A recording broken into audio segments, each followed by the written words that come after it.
Okay. Anyway, so I am excited to be back. I was away last week. Glad to be back and to continue our trek through the Old Forest. I'm sure that you guys feel like you've been trapped in the Old Forest as long as the hobbits have been, which actually is not that long. It's one of the interesting effects of it, right? It seems like they're sort of, they're trapped and helpless, but it's really only been a few hours that they've been in there. Anyhow, so okay, cool. So quick before we begin tonight, a couple announcements that I wanted to make. One concrete and one vague. My concrete announcement first is I just wanted to make sure you guys had heard about our fall courses for Signum. At Signum University, we're going to be starting our fall semester in about 3 more weeks or so. And we have a couple brand new courses this term, which should be really cool. And of course, we have some really great courses which we're cycling through again that we've offered before. Just to show you, this is our homepage here, and the blog post there on the front page gives information about our courses. Our 2 brand new courses this fall are one, a course on Norse myths and sagas. If you've ever wanted to learn more about Norse mythology and Norse epic, which of course Tolkien loved and had a huge influence on Tolkien, we have a wonderful course being taught by Dr. Carl Edlund Anderson, who is the one who taught also our Introduction to Old Norse class. So if you want to be able to read them in the original, be a coal-biter like Lewis and Tolkien in their Oxford days, then you can learn Old Norse. But even if you don't learn Old Norse, you can read them in translation and learn more about them and get some of that glimpse of the northernness that was so impactful to Tolkien and to Lewis as well, of course. So that's going to be a really, really fun class. And of course, we have our Introduction to Germanic Philology 1. So for those of you who have been interested to study languages, maybe you've been a language person and you perhaps even have been infected by Tolkien's own love of languages, as so many Tolkien readers are, and would like to sort of to get involved in, like, what is this philology thing that Tolkien did. Germanic Philology 1, Intro to Germanic Philology 1 is sort of the place to begin looking at the growth of the Germanic languages, the relationships between them, and beginning that process of studying and learning how to study the history of languages.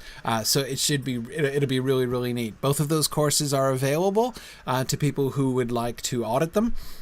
So you can just click through on any of these, and then you can see the registration options and stuff. Of course, we have our program available.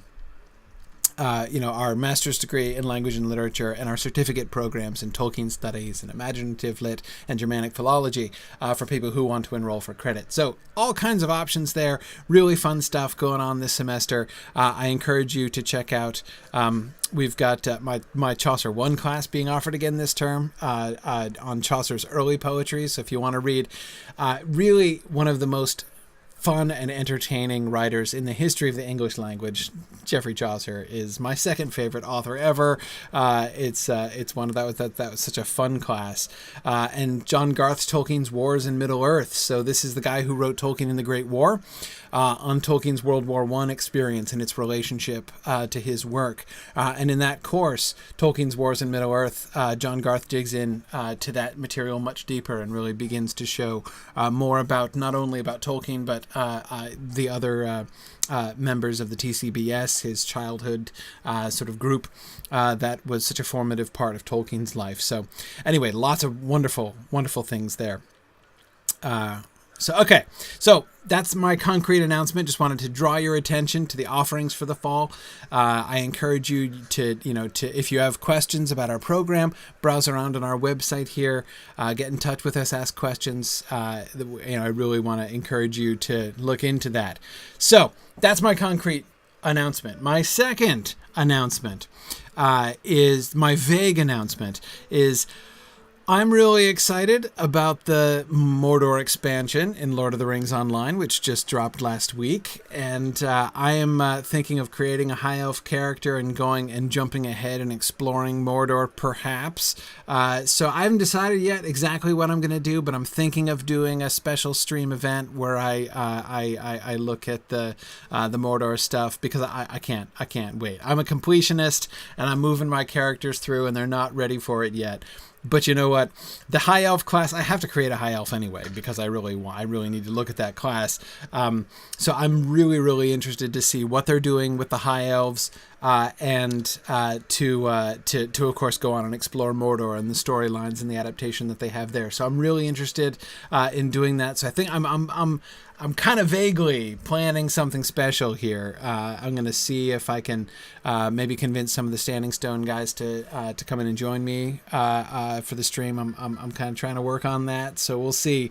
We'll see what happens. But so no promises about anything. But again, it's coming. So just wanted to let you know about that. All right, let us jump into our discussion here tonight. Back to the Old Forest. So, all right, tonight the class session is called "Believing the Stories." Remember that there are two things. First of all, you'll remember that Sam says that he believes, the stories, that whatever Ted Sandyman may say. You'll recall back from chapter 2. The believing the stories also comes in to the Old Forest stuff, right? We will see in tonight's class, Pippin say, I'm beginning to believe all the stories about it, right? That is about the Old Forest. And it's one of the things that I am most interested in when we get to Old Man Willow, right? When stuff starts getting real, it's been kind of vague. It's been present. The conflict with the forest, right? The hobbits versus trees that we've been seeing going on over the last couple sessions as we've watched the hobbits go into the Old Forest. There's been a real conflict between them, right? We saw what was almost like a battle of wills between Frodo and the forest when he sings his song, and then his song gets suppressed, and the rest of the tree, he feels this sort of crushing weight down on him, right? Which seems to be the trees, sort of the will of the forest retaliating against him. We've seen the forest guiding them along and then leading them down to the Withywindle. When we finally get to Old Man Willow, right, the conflict is going to become much more overt, much more out in the open. We come to the center from which all the queerness comes, right, in the forest, as Mary said of the Withywindle. And what fascinates me is the hobbits' responses. So I want to be really looking at all 4 of the hobbits and their reactions to Old Man Willow throughout this episode. We're not going to get to Tom Bombadil tonight. I have no aspirations of getting to Tom Bombadil tonight. We may, if we do really well, we may finish the encounter with Old Man Willow and be ready for Tom Bombadil next week. That's my hope, is to do Tom Bombadil and finish chapter 6 next week. So we'll see. We'll see how close we get. Now, in the meantime, let's answer 2 quick questions. One, Dietelbaum made a great point. Remember I mentioned about Sancho Proudfoot being actually sort of in line, or having been somewhat disinherited, having actually a better claim to Bilbo's heir than Frodo did, giving the tussle between Frodo and Sancho Proudfoot a little bit more sort of zest when you look at it from a genealogical perspective, right? Dietelbaum points out, he says, I looked at the genealogy. If I did the math right, Sancho was 11 years old during the long-expected party. Frodo shouldn't have had much trouble taking him out, he says. To which I would say, first, when was the last time you wrestled an 11-year-old, right? If you think that's trivial, you've got another thing coming. But of course, it also that does. He's right. He was 11 years old. His date of birth in the genealogy is 1390, which is indeed 11 years before the long-expected party. So he would have been, Sancho Proudfoot would have been 28 at the time of the Fellowship of the Ring. In other words, he's just about the same age that Pippin is. Anyway, so here's Sancho Proudfoot, right? It helps to explain if Sancho's 11, he could put up a tussle. It doesn't say that Frodo has a really hard time with him, right? Frodo beats him, but still he has to tussle with him. But to me, it kind of puts into context his actions, right? Sancho's actions. I mean, one sort of natural question is, to what extent, or why would he be doing that? I mean, he's in there digging in the walls. That seems a peculiar thing to do. But when you think about an 11-year-old doing that, actually, it makes a lot more sense to me, right? That he, not only that he thinks that kind of treasure hunting is okay, but basically with the total lack of decorum of going into somebody else's house and excavating with tools in the wall, right, for treasure. Thinking about that from an 11-year-old standpoint, and Emma Thorne, I agree, it does make it funnier too. And JJ, I absolutely agree. The fact that it comes to blows, right, and Frodo actually has to physically put him in a lock and drag him out of the house. Thinking of the 11-year-old does kind of make that make more sense. Exactly, Tony. Just what I was thinking, that it seems like the actions of a kid to go exploring and excavating without permission. Totally. But yeah, it's really neat. I was looking at the genealogy again in preparation, and it's very pronounced. It sounds similar, right? Sancho Proudfoot is Bilbo's second cousin twice removed, compared to Frodo, who's his second cousin once removed. And that sounds practically identical to us, right? But it's totally not. It's a big deal, actually, because what it means is that he is in Bilbo's immediately extended family. That is, Sancho Proudfoot, like Bilbo, is descended from Bungo Baggins was Mungo Baggins' son. Bilbo, as you can see, is the patriarch of the Baggins clan. He's the only child of the eldest son of the head of the Baggins family. So, the progenitor of the Baggins family on the genealogy anyway. So Bilbo is primogeniture in line as the head of the Baggins family. Bungo, his father, was the oldest son of Mungo Baggins, who had 4 other kids. And so when he, dies without heir, right, or, doesn't die, but when he goes away, right, and doesn't have children, right, of his person, then logically it would go to the next male, the next son of Bungo's younger son. And who is the son of, who is Bungo's nephew, right? Otho Sackville Baggins, right? So the Sackville Bagginses are Bilbo's heirs. We're told that, right? And there's reason that they should have been his heirs. Clearly, they are next in line to be the head of the Baggins family if Bilbo goes away without, a child to leave it to. And Sancho Proudfoot is from the next son. So they're the 3 sons of Mungo Baggins.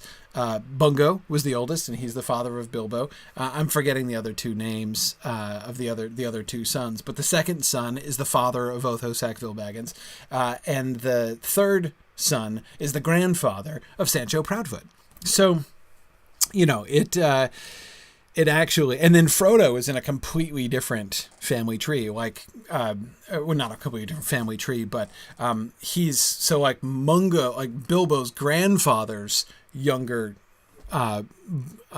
sister, I think, is the progenitor of Drogo Baggins. So Drogo Baggins is, and then Frodo after him, is quite a distant relation of Bilbo in the Baggins side. Frodo, if it just went by primogeniture, Frodo would no way be heir. He'd be way down the list after Otho, after Sancho. But of course Bilbo chooses his heir and made no mistake about that. Yeah.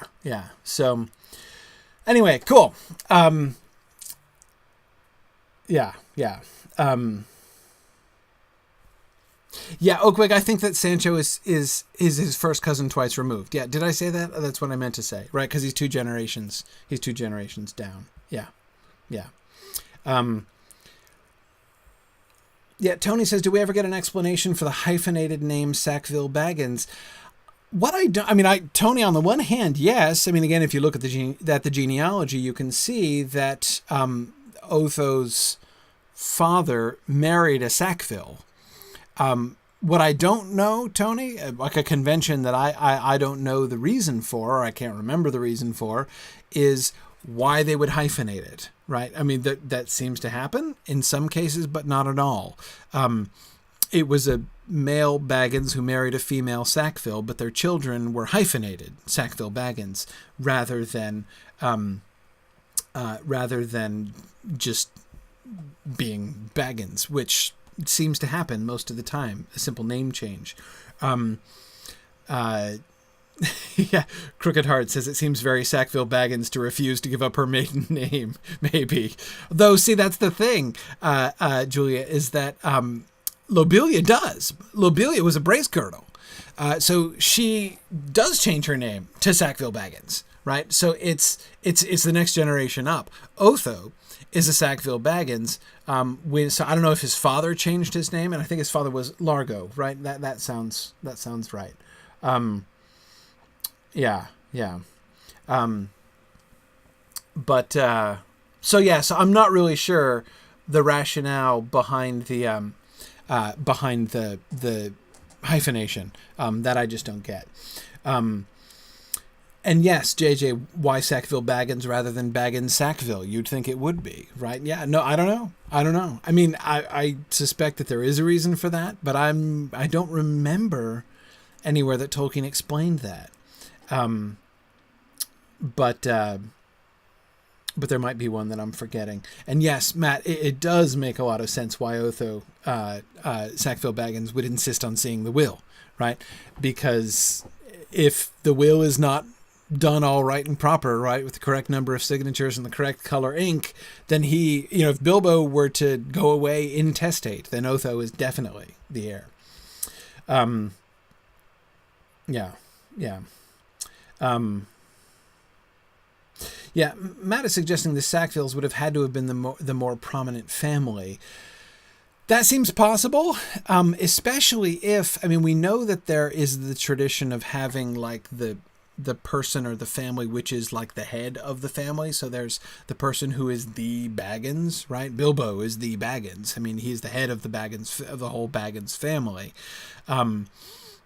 It makes me wonder if maybe the Sackville who marries Largo Baggins was the Sackville, right? And didn't wanted to retain sort of their rights and privileges in the Sackville family, and so didn't drop the name.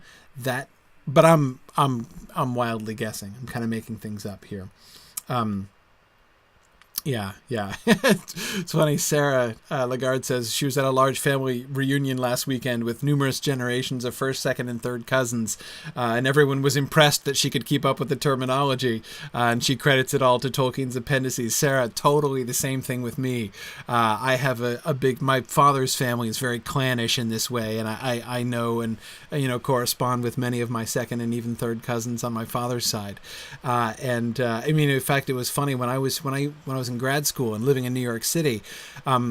I had family from my dad's family who lived just outside the city. I used to park my car with them and just sort of take the bus out when I needed my car for trips.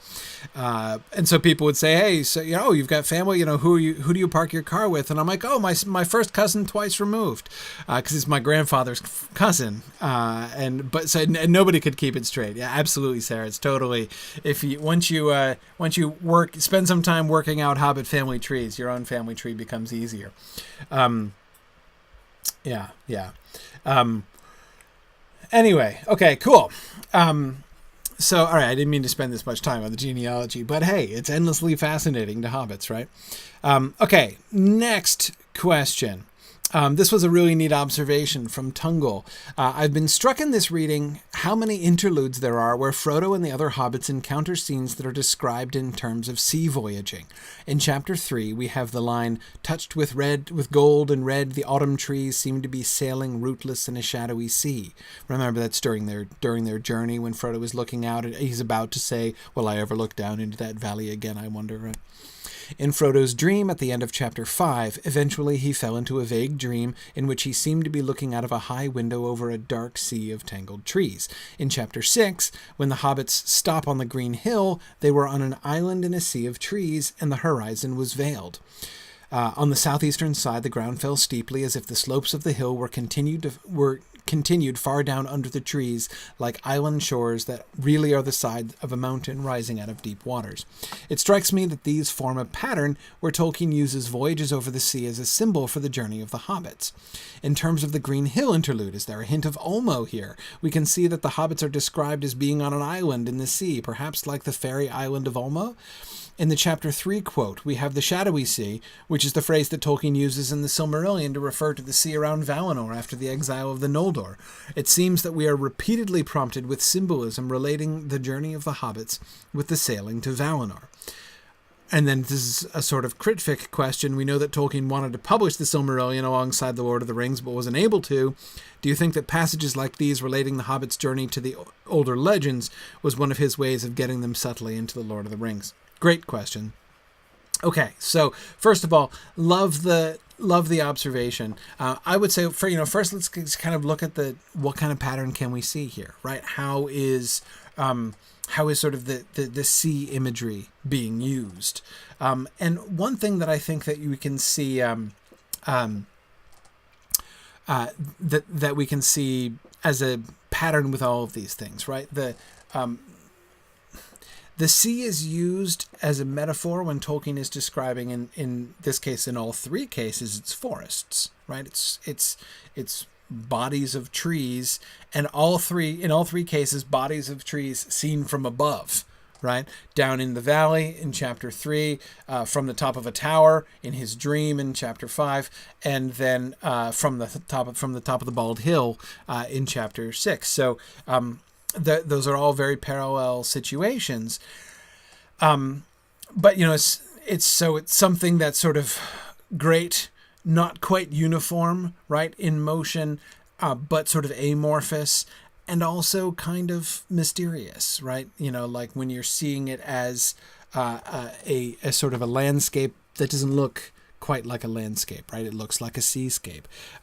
So the parallels among those, I think, are it's interesting that he keeps using that language when he's describing a similar kind of thing. The connection between the forests and the sea, I'm not 100% sure what to make of it. Do I think that there's sort of something symbolic here? Maybe. I'm not sure I'm convinced that this necessarily goes as far as sort of comparing the Hobbit's journey to a sea voyage. Maybe. I'm not going to rule that out, but I think that that's I think that that's possible.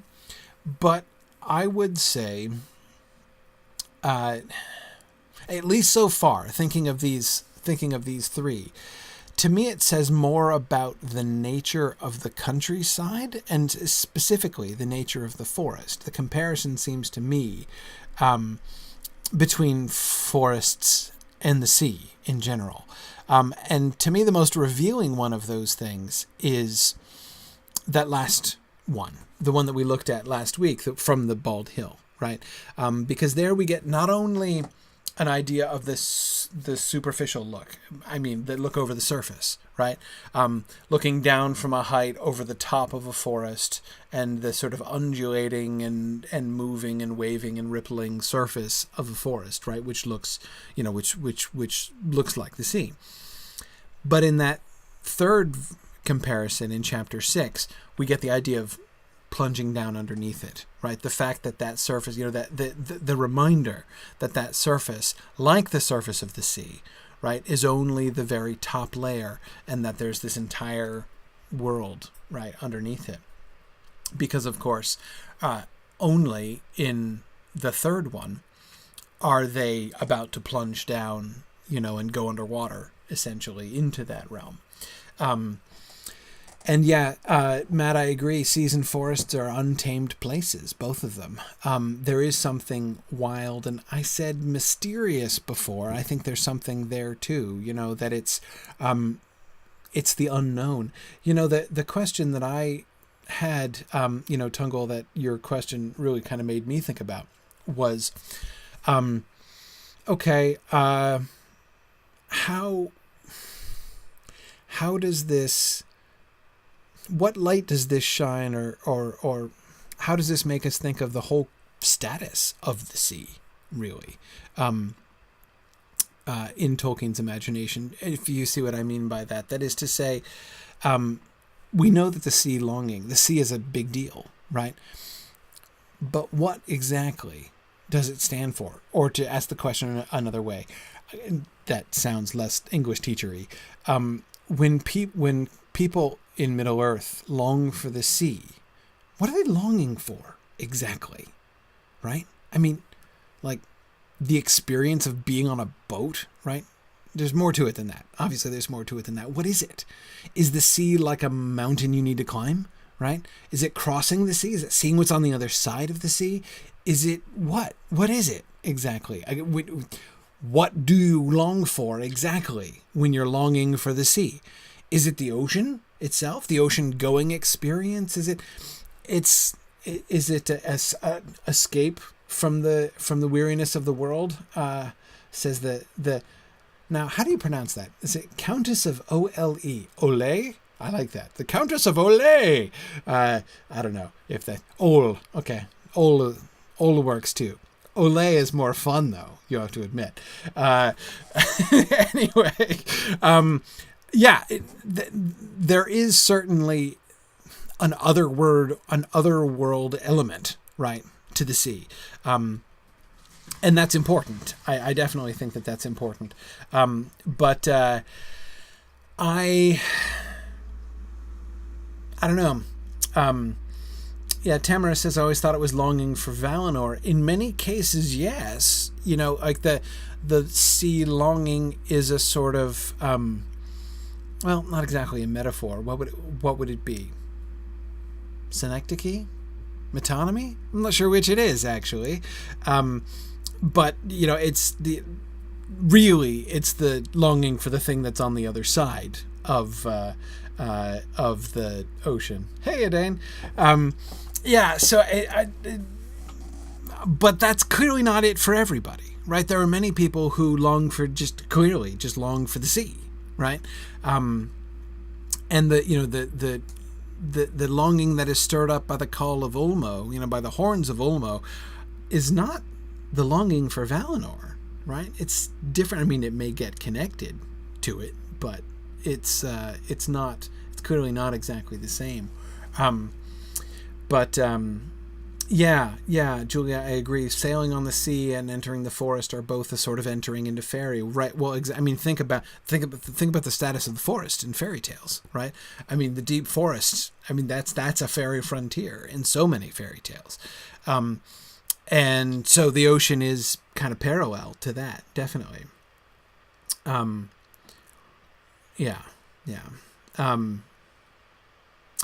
Catriona says, what would most people beside the elves know of Valinor, though? Well, but the thing is, do we have evidence of... I can only think of one example of somebody who is really smitten with the sea longing who doesn't already know elves, right? Who either isn't an elf or is already associated with elves. And that would be Tuor. Sort of. He's met elves, right? He's, in one versions of the story, he's raised by, or sort of grows up with gray elves when he's on the lamb in Hithlum. But anyway, still his sea longing is fairly independent of the whole elf thing.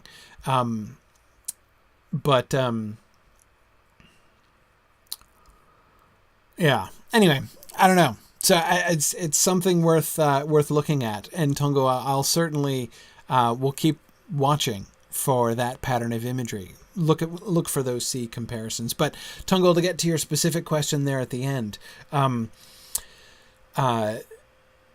about your Critfic question, do I think this is a way that Tolkien is kind of backing the Silmarillion stuff in? Yes and no. I mean, yes, in the sense that I mean, I don't think it's like a little conspiracy on Tolkien's probably going to slip the Silmarillion stuff in and hope they don't notice, that kind of thing. But rather, it's just kind of busting out of him, right? I mean, there are these elements, there are these stories that he loves, that he's been in love with for decades at this point. And these concepts, these images, these characters, these themes, these concepts that arise throughout the Silmarillion stories they come out, right? They just happen. And so does he think that way? Yeah. I mean, absolutely. He thinks that way. I mean, he do his metaphors kind of come back to Silmarillion concepts and Silmarillion themes? Yeah, because that stuff is pretty deep in him right now. And has been now for quite a while. So that totally happens. But I don't think it's necessarily him trying to kind of back around to the stories exactly, because we see him doing that in some places where he brings in exposition, like let's tell the story of, Beren and Luthien, right? In order to kind of bring that in. But it doesn't, I don't think that's, in cases like this, I don't think it's necessarily that. Yeah. Okay. All right. Let's get back to the Land of Willows here. Okay.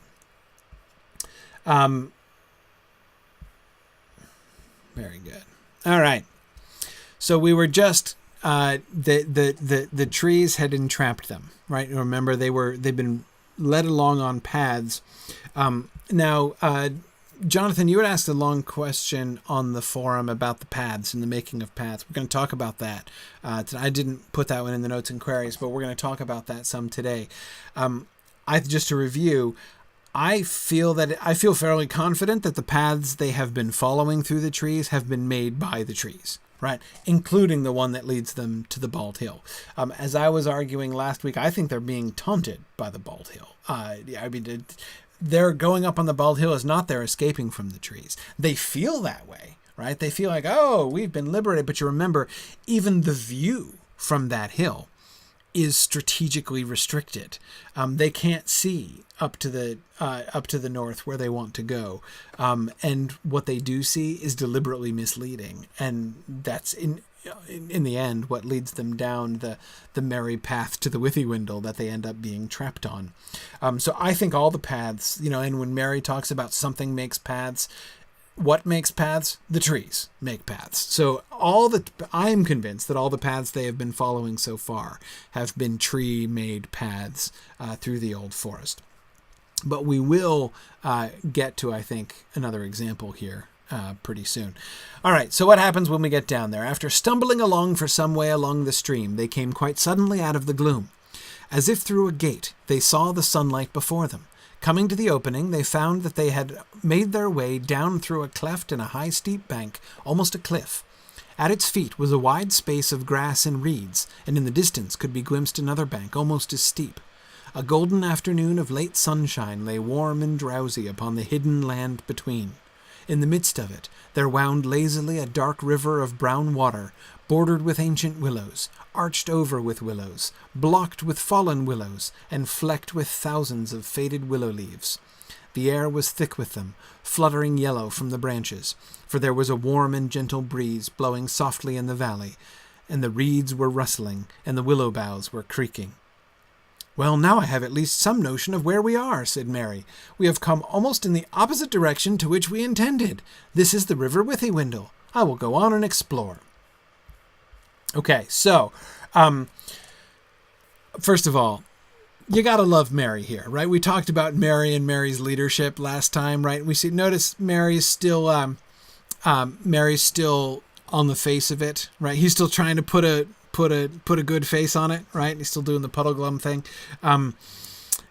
He's still trying to keep their spirits up. He's still trying to speak confidently, even at the same time that he's announcing we have failed almost completely, right? Instead of leaving as we were hoping to be able to do by this time of the day, we've come in the opposite direction and we're now in the heart of the forest. We're like further from the edge than we've ever been, right? This could be a time of gloom, but instead he's like, "Oh, great. Well, the silver lining, right? Silver lining is now we know we're not lost anymore. Now we know just where we are. True, it's exactly where we didn't want to be, but by golly, we're not lost. So that's great. That's great, Mary. So it's not.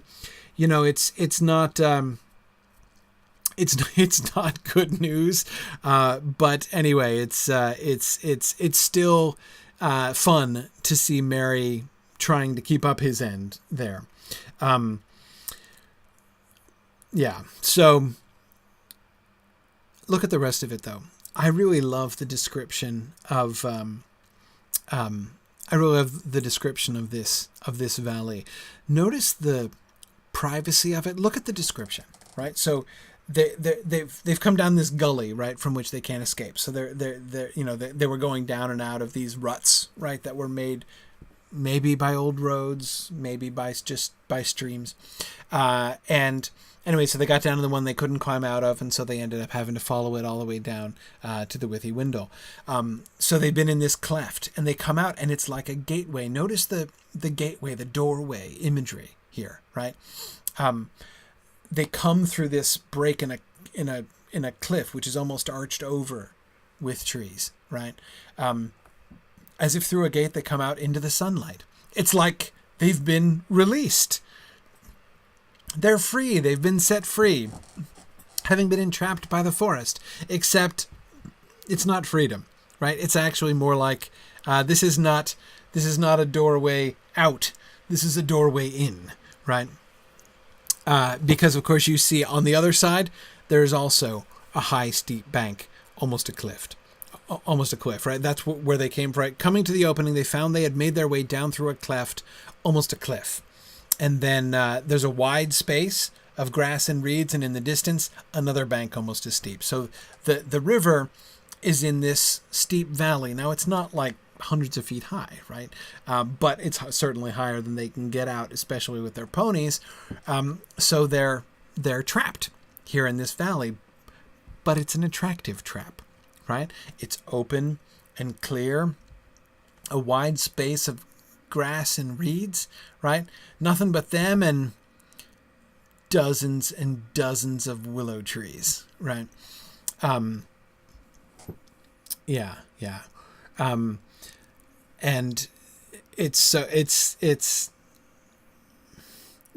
Lady Shmebulok says the trees are luring them into a false sense of security. Yeah, I mean, it's fascinating to me that the trap that they're being led into does have this sort of pleasant air to it. That is to say, the trees are not just overpowering them. The trees are not just bullying them. The trees are not just compelling them. Or beating them or whatever, right? Presumably that could have happened. Remember the tree that dropped a branch right behind them. Presumably if they had wanted to pummel them to death, they probably could have gotten it done before this time, but that's not the plan of the trees. The plan of the trees is to bring them down here, and the here to which it was brought is this nice, beautiful, apparently open place, just with walls around it, so you can't get out.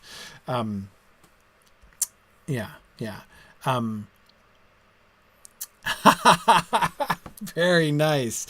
Julia Crooked Heart says they've already met some sudden trees and now they're at the secret gate, remembering, of course, Frodo's song. A sudden tree or a standing stone that none have glimpsed save we alone. They'll get to the standing stone later on, right? But the sudden trees, right? It's a phrase well remembered in the context of the old forest here, right? Very good. Yeah, very good. A new road or a secret gate. Yes, exactly. It is a secret gate. Matt is saying he'd never noticed it before, but there are a lot of parallels between this place and Rivendell. Yeah, I mean, it's there is that element, right? It's, Matt, I mean, it sounds like this could look like a good thing, right? Look, you found the entrance to the secret valley, right? Here's this beautiful secret valley, right? That you can't even really see it. I mean, remember how it was concealed by the mist and everything? It's all mysterious and private. And now they get down, they find the secret way down into it. And here they've come in through the gate and it's like their own little private, I don't know, own little private valley. This is cool. Yeah. Yeah. Listen to the sounds, right? The air was thick with them, with the leaves, fluttering yellow from the branches, for there was a warm and gentle breeze blowing softly in the valley, and the reeds were rustling, and the willow boughs were creaking. That's probably just natural, right? I mean, they creak. It's windy. There's a breeze, and they creak in the wind, right? They're totally not talking to each other. That's absolutely not what's happening here. Yeah. And Marianne, you're absolutely right. And someone had mentioned this as well. It does sound like the Land of Willows in the first stage. In the Silmarillion stuff, it gets referred to. Of course, Treebeard brings it up in his song about Beleriand when he's singing his, in the Willow Meads of Tessaranon. And that's the first line of the poem, right? Isn't it? Anyway, the Willow Meads down there at the southern end of the River Sirion in Beleriand got much more play in the earlier stages. That is the pre-1937 stages. So before Tolkien started writing The Lord of the Rings, the earlier versions of the Silmarillion material featured the Land of Willows much, much more prominently. For instance, it's there. It wasn't on the ocean shore in a storm. It was in the Land of Willows where Tuor first met Ulmo. And Ulmo gave to Tuor his mission to go up to Gondolin. That happened in the Land of Willows originally. So it was much more prominent, the Land of Willows, back in the old days. Now, what does that connection tell us? I don't really know exactly. I'm not sure exactly how much it helps us, because does that mean that this Land of Willows is like that Land of Willows? Not necessarily. But yeah, I mean, sure, certainly in one sense, this is another little moment of Tolkien recycling some of those concepts. All right, so let's keep going. Merry, of course, passed out into the sunshine and disappeared into the long grasses. After a while, he reappeared and reported that there was fairly solid ground between the cliff foot and the river. In some places, firm turf went down to the water's edge. What's more, he said, there seems to be something like a footpath winding along on this side of the river. If we turn left and follow it, we shall be bound to come out on the east side of the forest eventually. I dare say, said Pippin, that is, if the track goes on so far, and does not simply lead us into a bog and leave us there. Who made the track, do you suppose, and why? I'm sure it was not for our benefit. I am getting very suspicious of this forest and everything in it, and I begin to believe all the stories about it. Have you any idea how far eastward we should have to go?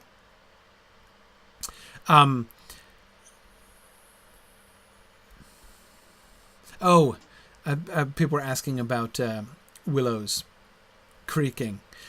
Willows creak. They totally creak. I had an ill-fated weeping willow in my backyard when I lived down in Delaware. Ill-fated because it was not a healthy tree. I think it had been corrupted. I was a little worried about it, actually. It began to attack me more and more actively when I was trying to mow the lawn around it, and I have to admit I didn't weep any tears when we finally had to knock down the rest of that thing. It was, when Treebeard says that some of the trees are bad right through, right? And he says, I don't mean their wood. Well, this one's wood was bad too. But I'm kind of thinking that the heart of that tree was turning black. I never really trusted that willow, but it did creak. I did hear it creak. Yeah, absolutely. Anyway, okay. Tony, very good. Pointing out again that once again, actions are being assigned to the path. Yeah, no, Blue Wizard, it wasn't Old Man Willow in my backyard. It was Young Man Willow, but he was still bad. I'm pretty convinced. Anyway, okay, yeah. So, yes, Tony, actions being ascribed to the path. The path is winding along on this side of the river, right? Exactly. It's gonna lead them to the other side, right? Yeah. So, first off, again, Mary being looking on the bright side of things, right? Trying to stay the course, right? To be determined if we, this is heading east. East is good, right? Actually, no, east isn't that good because east is towards the Barrow Downs, which you'll remember they said they had no intention of going that way. But now, of course, any direction is better than nothing. And east, of course, is at least like will bring them out on the Rivendell side of the old forest. So it's better than west or south, right? Where they really wanted to go is north to catch the road. But, east will do. Yeah. Oh, good. Mike points out that it's not just the narrator attributing actions to the path. Now it's actually Merry himself in his description. Yeah. And Pippin, of course. The path will lead them into a bog and leave us there. He's suspicious of these paths, and as I suggest in my subtitle here, I think his suspicion is entirely appropriate. I think his reservations about blindly following paths seem to be quite sensible, actually. And that I think really makes a whole lot of sense, right? That he should be suspicious. Now, however, despite Pippin's very appropriate suspicions, I think that we clearly have a different kind of path here. A couple of you have been saying, well, mightn't Tom Bombadil be the one making paths? And that the reference that Mary makes earlier on saying, but something in there makes paths. We don't know what it is, right? I don't think that's Tom Bombadil. I don't think so. The paths that they're following near the Shire, when they go through the Buckland Gate and they're going to the Bonfire Glade, from the Bonfire Glade to the hill, down from the hill, and the deceptive path that keeps curving away to the south until they leave it and then are funneled down into the cleft and then down to the Withywindle. Those are tree paths. I'm pretty convinced those are tree paths. I don't see any reason to think that Tom Bombadil is making those paths. This path, however, is different, right?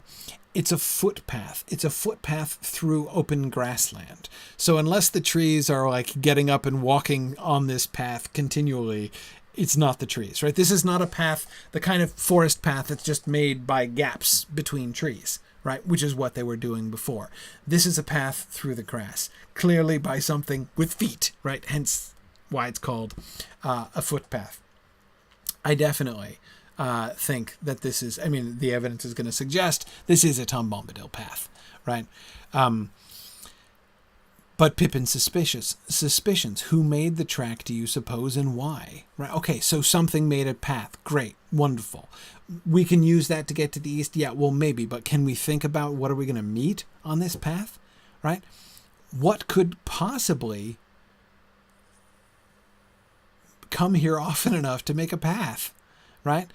And it can't be anything good. We're at the River Withywindle, right? Who would live here? Who would come here often enough? This has got to be a bad thing.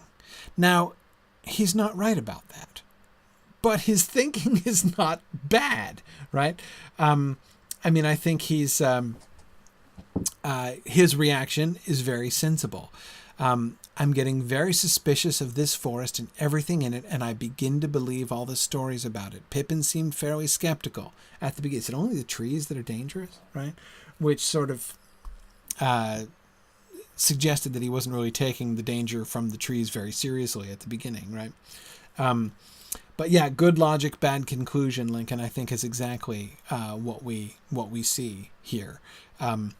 And why, Lincoln? Why does good logic, good reasoning lead him to a bad conclusion? Because he assumes that anything that is living here in the middle of the forest has to be bad. There's sense to that, but of course that turns out to be wrong.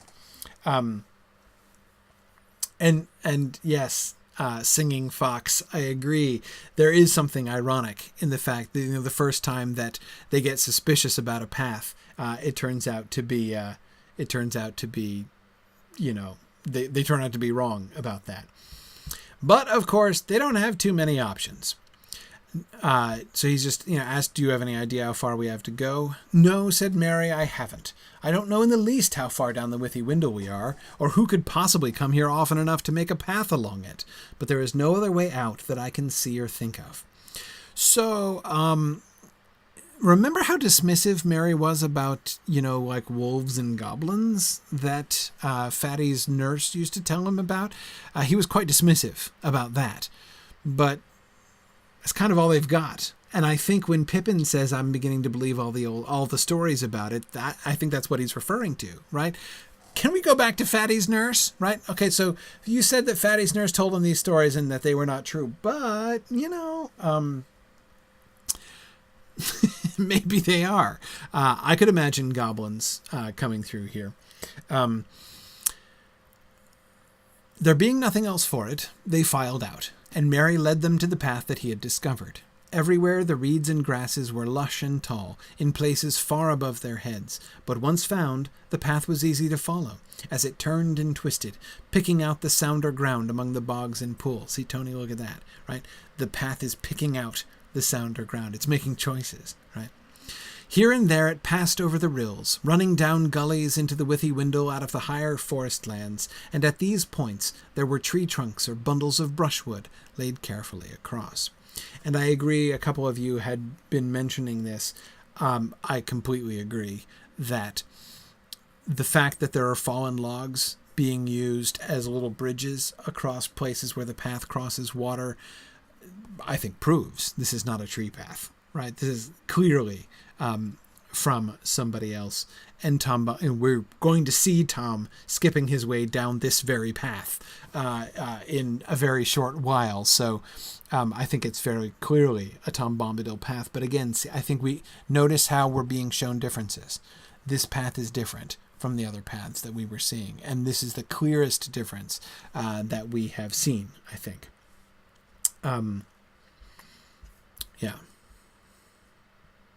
Yeah, several of you are conjecturing on the ill fate, perhaps, of goblins if they did come into the Old Forest. Probably. I mean, our experience in Fangorn would seem to suggest that, but maybe it's different up here. I don't know that they would necessarily, the trees would necessarily be antagonistic to orcs and goblins if they didn't have cause. Who knows? Yeah. Okay. Let's see. Good. Also, notice another thing. Notice how not only sunny and cheerful, but how lush it is, right? With the grass and the reeds growing up above their heads. There's no... And on the one hand, you may say, well, okay, but yeah, right. But it's a river valley, right? Of course there's tall grass growing next to the river. Of course there's lots of willows growing next to the river. It's where willows love to grow. Yeah, sure, of course. But the point is that we're getting near to Old Man Willow. In many places, in most places in Tolkien, where we see the center of a malevolent power, there's a blight, like the Desolation of Smaug, right? Look at Mirkwood, right? And the spider colonies. Look at Mordor, obviously, but even in sort of lesser places, look what happened. Look what Saruman does to Isengard. Almost any time you get near to a malevolent figure, there's some kind of external evidence. It's interesting to me that Old Man Willow doesn't have corruption around him, that everything is lush and green and cheerful and sunny and healthy around him. That to me is not something that I would take for granted at all. In fact, again, I'm trying to think of other examples. Can you think of any other Tolkien villains other than Old Man Willow who lives in the middle of bright, green, lush, healthy, growing places? Yeah, good. Marianne was just emphasizing how bright and sunny it is. Absolutely. Yeah. It looks cheerful as well. Yeah. Sharon suggests Lobelia. She doesn't count. Lobelia Sackville Baggins doesn't count as a Tolkien villain or monster in this way. Yeah. Yeah, good. Yeah, the Countess of Ole or Ole was remembering Ered Gorgoroth. Absolutely, yeah, another classic example. Yeah. Yeah,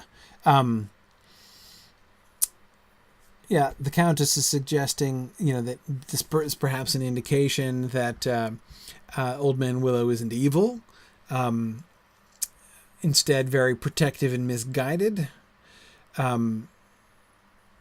Possibly. Well, let's take a look and see what we see. Let's keep reading. But again, it's to me one of the really interesting questions about this. Now it happens. The hobbits began to feel very hot. There were armies of flies of all kinds buzzing round their ears, and the afternoon sun was burning on their backs. At last they came suddenly into a thin shade. Great grey branches reached across the path. Each step forward became more reluctant than the last. Sleepiness seemed to be creeping out of the ground and up their legs, and falling softly out of the air upon their heads and eyes. Notice what's not described in that first paragraph. I love this. The huge, ginormous willow tree that's right in front of them, right? They don't notice Old Man Willow. There's just so the shade, right? The thin shade that they come into is beneath the canopy of Old Man Willow. But there's no reference to the huge bole of the tree right there, right? It's just the great gray branches reaching out above them, right? They're aware of the shade. Their senses seem to be not particularly sharp right here, right? Jonathan has a great question. Are those flies the only animals ever mentioned in the forest? Well, yeah, so far. I don't remember were there other insects? Maybe there were other insects. Yeah. Anyway, we'll come back to this. Frodo felt his chin go down and his head nod. Just in front of him, Pippin fell forward onto his knees. Frodo halted. "It's no good," he heard Merry saying. "Can't go another step without rest. Must have nap. It's cool under the willows. Less flies." Frodo did not like the sound of this. "Come on," he cried. "We can't have a nap yet. We must get clear of the forest first." But the others were too far gone to care. Beside them, Sam stood yawning and blinking stupidly. Okay. By the way, I agree with you. Lady Shmebuak, must have nap is definitely one of my life quotations from The Lord of the Rings. In fact, I remember way back in 2005 when I first got my first Facebook account, and it used to always ask, about what your status is. There were several occasions on which I wrote "must have nap," but anyway, okay.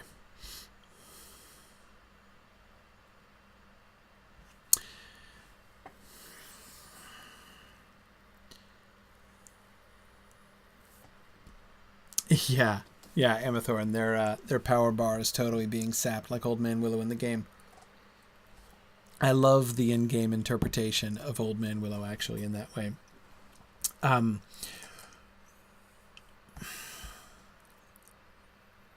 So, I want to focus on the Hobbit's experience here, right? So first we have the virtual invisibility of Old Man Willow. Right? Our first evidence, though it's indirect evidence, is that one of the effects that the spell of Old Man Willow is having on them is for them not to notice Old Man Willow himself, right? It doesn't feature in the description of the world around them, right? It's instead their thoughts are turned entirely are turned entirely inward, right? As they focus only on their own weariness. And notice there's a rationalization going on here, right? First, they're very hot. There are the flies. The afternoon sun is burning on their backs. They're very aware of these things. And then there's a shade, right? That's what they're aware of. Not the big, huge willow tree, but the shade that the big, huge willow tree. And then, of course, Mary. It's cool under the willows. Less flies, right? Even his grammar deserts him, right? Should be fewer flies. But less flies, he says, right? Because that's less syllables than fewer flies. And he can barely speak. But anyway, so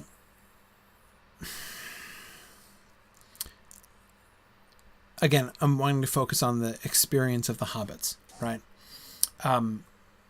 Mary feels like this is just coming from him, right? He is hot. He's very sleepy. It would be very sensible for us to go and have a nap under the willow trees, right? It's cool under the willows. There's fewer flies.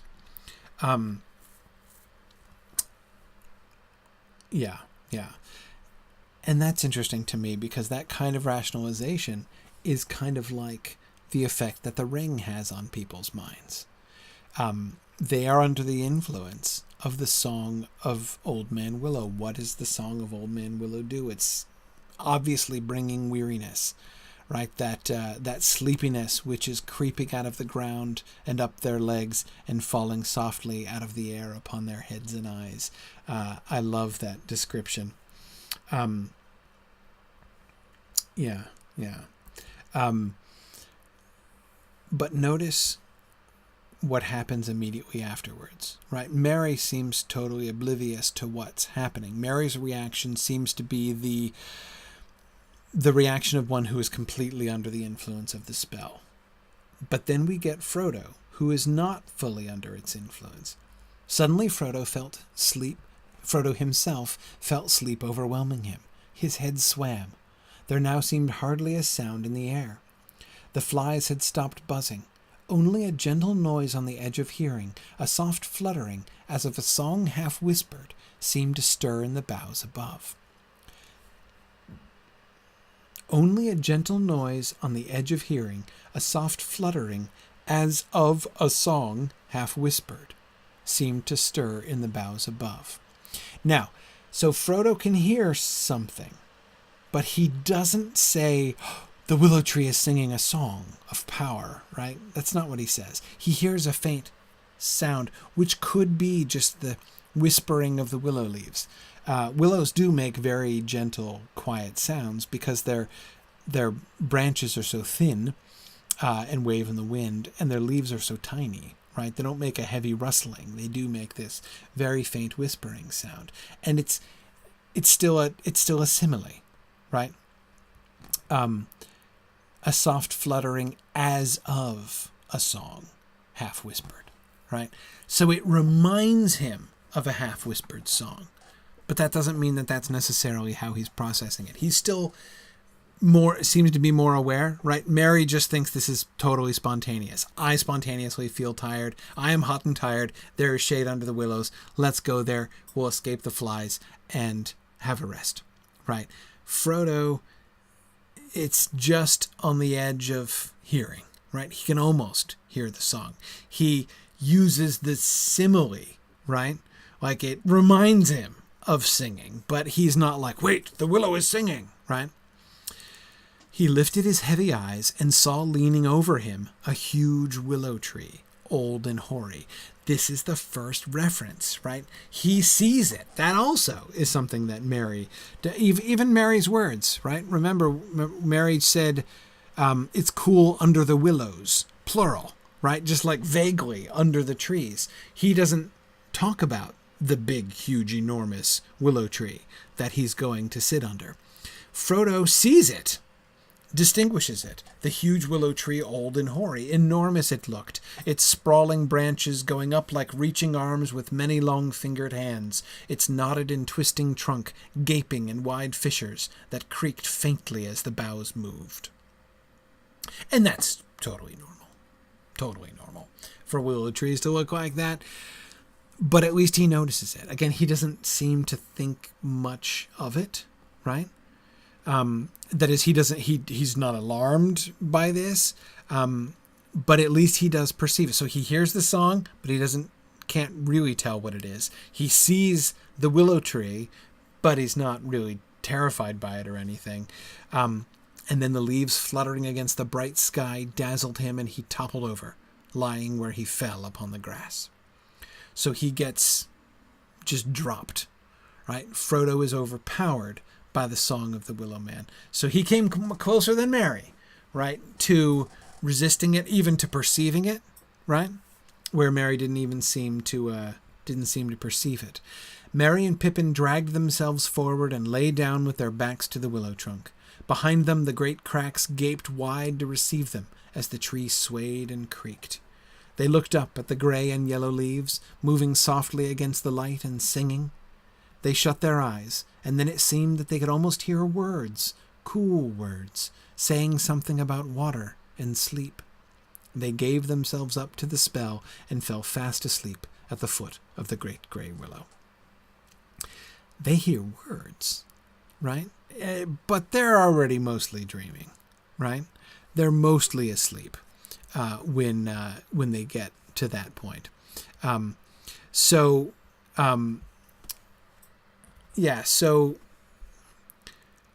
Okay.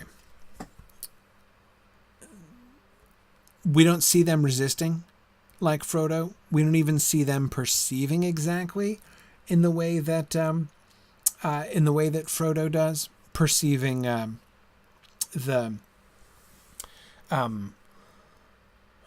perceiving the willow tree itself, right? They're leaning against it, and the cracks in it are opening up to receive them, right? But they're fine with that, right?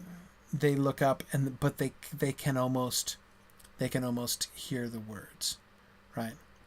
Cool words saying something about water and sleep. By the way, there are several.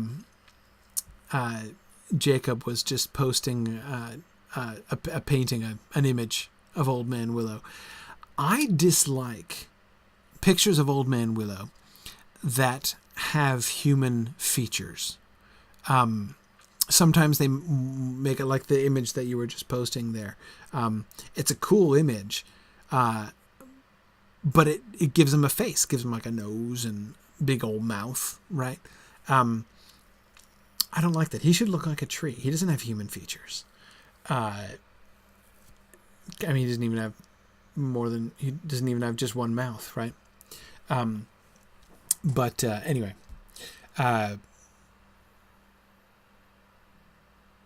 So the tree has one, right?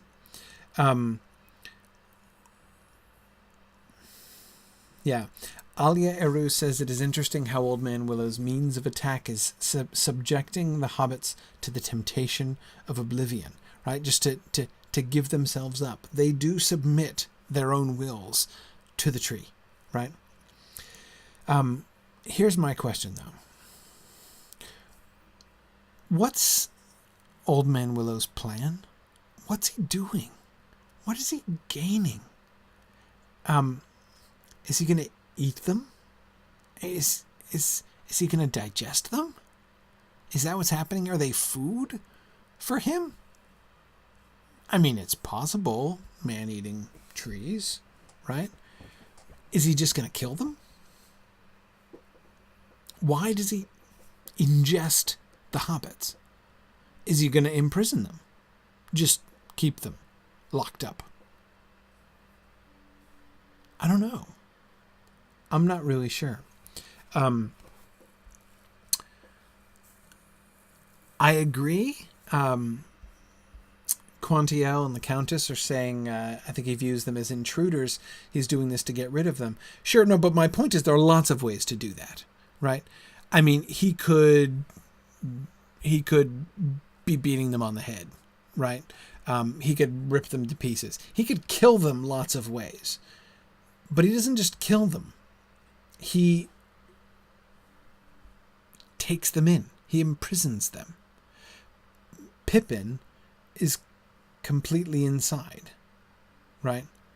But he's still alive, as we'll see. Well, let's keep looking at this here. So he sings to the hobbits of water and sleep. Frodo lay for a while. Remember, Frodo's dropped, right? He's lying on the ground. He just keels over where he was standing. Frodo lay for a while, fighting with the sleep that was overpowering him. Then, with an effort, he struggled to his feet again. So here's Frodo winning the fight that Merry and Pippin have already lost. He felt a compelling desire for cool water. A compelling desire. This is clearly coming from the willow, right? So the sleep, part of the water in sleep, Merry and Pippin fell for that right away, right? Frodo has fought off the sleep. So he gets a water compulsion, a compelling desire for cool water. Wait for me, Sam, he stammered. Must bathe feet a minute.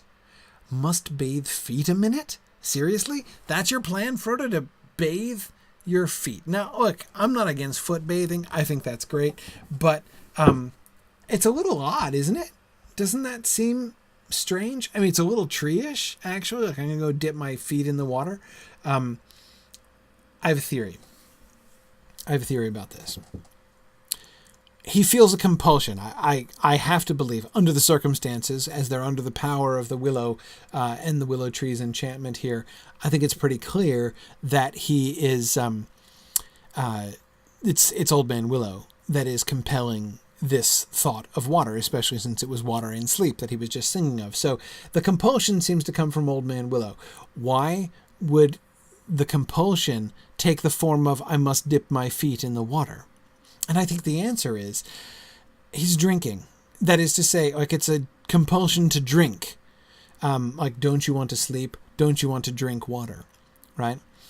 And trees, of course, drink water by dipping their feet in the water, right? They put their roots in the water. That's where the willow tree's roots are, right? And they drink deeply of the water through their roots.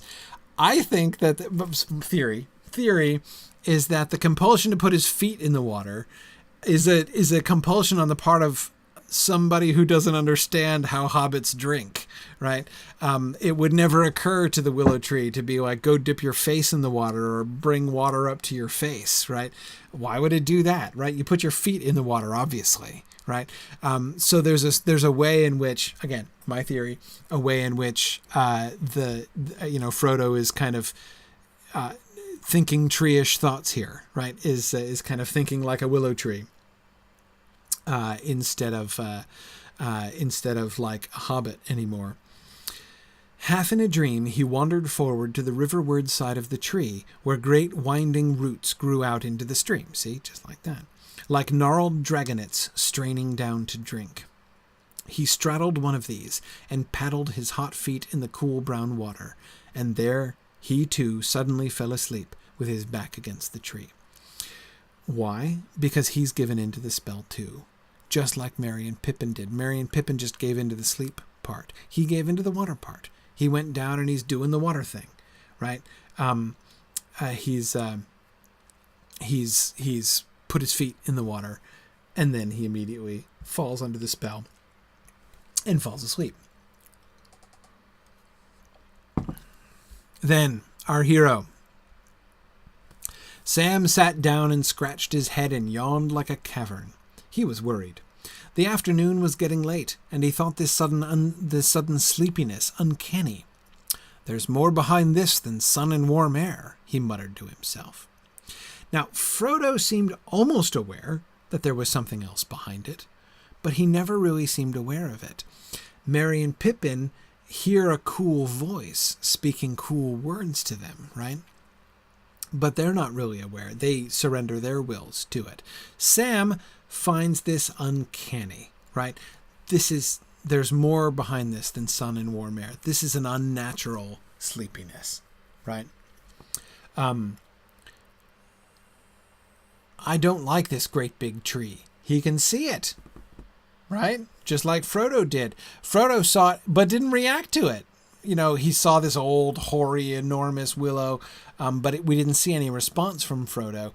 Sam has a response. I don't like this great big tree. I don't trust it. Hark at it singing about sleep now. This won't do at all. I love that's a classic Sam line. This won't do at all, right? So hark at it singing about sleep now. He can hear the song. He can tell that it is a song, and he sees the cause and effect. This tree is singing, and its singing is causing the sleepiness, the uncanny sleepiness, which has suddenly broken over us. This tree is an enemy. I don't trust it. This won't do at all, he says. Several of you are talking about Sam's relationship to plants. Interesting that, Sharon says at least, as Sam is a gardener, he's least affected by the plant magic. Yeah, maybe. He knows the ways of plants and so is not fooled. This won't do at all. Let's keep going. He pulled himself to his feet and staggered off to see what had become of the ponies. He found that two had wandered on a good way along the path, and he had just caught them and brought them back towards the others when he heard two noises, one loud, the other soft but very clear. One was the splash of something heavy falling into the water. The other was a noise like the snick of a lock when a door quietly closes fast. He rushed back to the bank. Frodo was in the water close to the edge, and a great tree root seemed to be over him and holding him down, but he was not struggling. Sam gripped him by the jacket and dragged him from under the root, and then with difficulty hauled him onto the bank. Almost at once he woke and coughed and spluttered. Okay, what does Sam do? First of all, a couple of you were talking... Oh, shoot, I'm forgetting who it was who posted that on the forum. Somebody was talking about this on the forum. How Sam, asking the very excellent question, how does Sam resist, right? What is it, in fact, that leads to, why is it that Sam resists the spell when nobody else does, right? And one thing that this person, whom I forget who it was, pointed out was that... Oh, it was Blue Wizard. Thank you, Jonathan. Yeah. So Blue Wizard was pointing out, it seems to be not a coincidence that Sam is thinking of others and serving others, right? He's tending to the ponies. So this sort of work that he's doing, not, Mary is like must-have nap, right? Sam is not saying must have nap. Sam is saying must tend ponies, right? He's not thinking about himself and going and having a nap under the trees. He's getting the work done, and that seems to have an effect, right? I agree with that, and I think that's an important thing, but I'm not convinced that can be the source of it. Rather, it's the result of it. In order to tend the ponies, he has to leave. He has to turn his back on Old Man Willow and walk away, right? Because two of the ponies had wandered on a good way along the path. So he has to go past Old Man Willow, down the path they were walking, right? Go past Old Man Willow, catch the ponies and bring them back, right? So he's got to get up on his feet and walk away from Old Man Willow successfully. Presumably, if he were on his own, he could have kept walking. That is, Sam escaped. Already he's escaped and broken the spell prior to the tending of the ponies, right? Anyway, Sam's, do we see Sam looking out for Frodo, right? Sam thinking of his master first and his master's danger. Yes, though again, that he doesn't say that, right? And of course, he leaves his master behind in what turns out to be a dangerous position. He does run back in time to rescue Frodo from drowning, which obviously he didn't. He gets back pretty quickly after he hears the plop in the water, right? But anyway, it's. I don't have the answer. I'm not sure of the answer. We know he was not unaffected by the spell, right? He was yawning and blinking stupidly.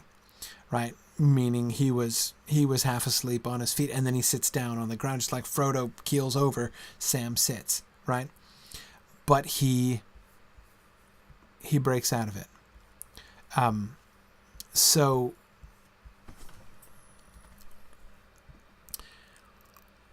how? Why? What do we see in him? The one thing that we see from his dialogue is that he's onto the Willow Man. I go back to Mary's rationalizations, right?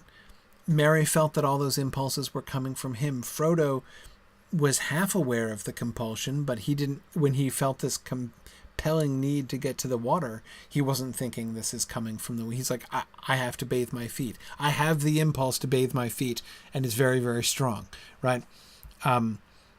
Sam, hark at it singing about sleep now. This won't do it all, right? And I think this won't do it all. He's talking to himself in part, like this sleeping won't do it all, right? He says no to the sleep. The others submitted to the will. They submitted their wills to the will of the willow. I'd say that sentence fast a few times. They submitted their wills to the will of the willow. Sam doesn't, and it's that this won't do it all is the moment when he makes that choice, right? I am not going to listen to the willow singing about sleep. I am not going to do what the willow is telling me to do in his song. I don't trust this great big tree. I'm going to oppose it, to oppose its will. And Catriona, I am kind of thinking that too. Catriona says, hobbits of Merry, Pippin and Frodo's social stature probably are used to taking impulsive naps in the afternoon if the mood strikes. Sam's not, because he's used to working. So yes, like there's one of the three of them that works for his living and who is probably used to working when he's tired and wishes he could lie down and take a nap, right? So I suspect that that's part of it. But I think, again, we see Sam making the choice. And the thing that I find most striking is his awareness. He sees he hears what's happening, which is what makes Sam's later reactions so fascinating to me in this next passage. So he's just pulled Frodo out from under a root. A great tree root was over him and holding him down in the water, and he's not struggling, right? Do you know, Sam, he said at length, Frodo, of course, the beastly tree threw me in. I felt it. The big root just twisted round and tipped me in. You were dreaming, I expect, Mr. Frodo, said Sam. You shouldn't sit in such a place if you feel sleepy. What's going on here? Sam just said, hark at it singing about sleep now, right? I don't trust this old tree. And it's singing about sleep. And then Frodo says, the tree threw me in. And he came around to see that root on top of Frodo. What does he think? Frodo crawled under the root in the water, right? Why this skeptical note from Sam? Why does Sam seem reluctant to believe that the tree did that? Right? You shouldn't sit in such a place if you feel sleepy. Because, you fell asleep and fell. There must be a natural explanation for this. Seriously? Is that what Sam is saying here? I don't get it. I don't get how that fits. How you shouldn't sit in such a place if you feel sleepy fits with hark at it singing about sleep now. The overt acknowledgement of the tree being active and magically active, uncanny, right? That's his word. On the one hand, in one moment, and then his apparent skepticism that the tree would do it in the next.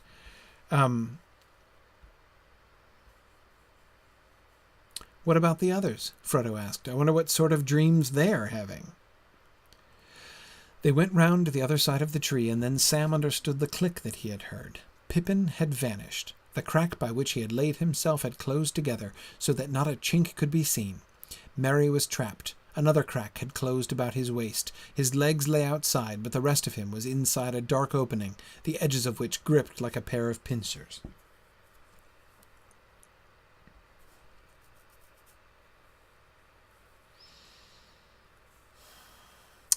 I agree, Eleanor, I agree that singing and moving, right, are quite different. But trees don't normally do either one. I mean, again, if the tree is doing one uncanny thing, why couldn't it do another uncanny thing? Now, Quantiel is suggesting that Sam might have thought that he was dreaming the tree singing. The hark at it singing seems like an underreaction for Sam, unless he was in a trance or dreamlike state, which he was in a kind of dreamlike state, right? I mean, he was stupid with sleep, and Tolkien, of course, here using the word stupid in its traditional definition, right? Meaning like as in a stupor. So, kind of stunned with sleep. Good, Irindus. Yes, Sam has heard and apparently believed reports of walking trees before. Exactly. He was defending that even in the face of Ted Sandyman, right?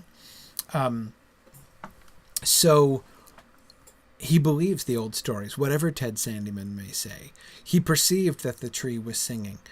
What's he doing with... So here's a couple theories, right? One, as Matt was just suggesting, he may believe in the stories, but he isn't about to go out of his way to look foolish in front of others, much as he avoided coming out about his belief that he saw an elf while down in the Green Dragon.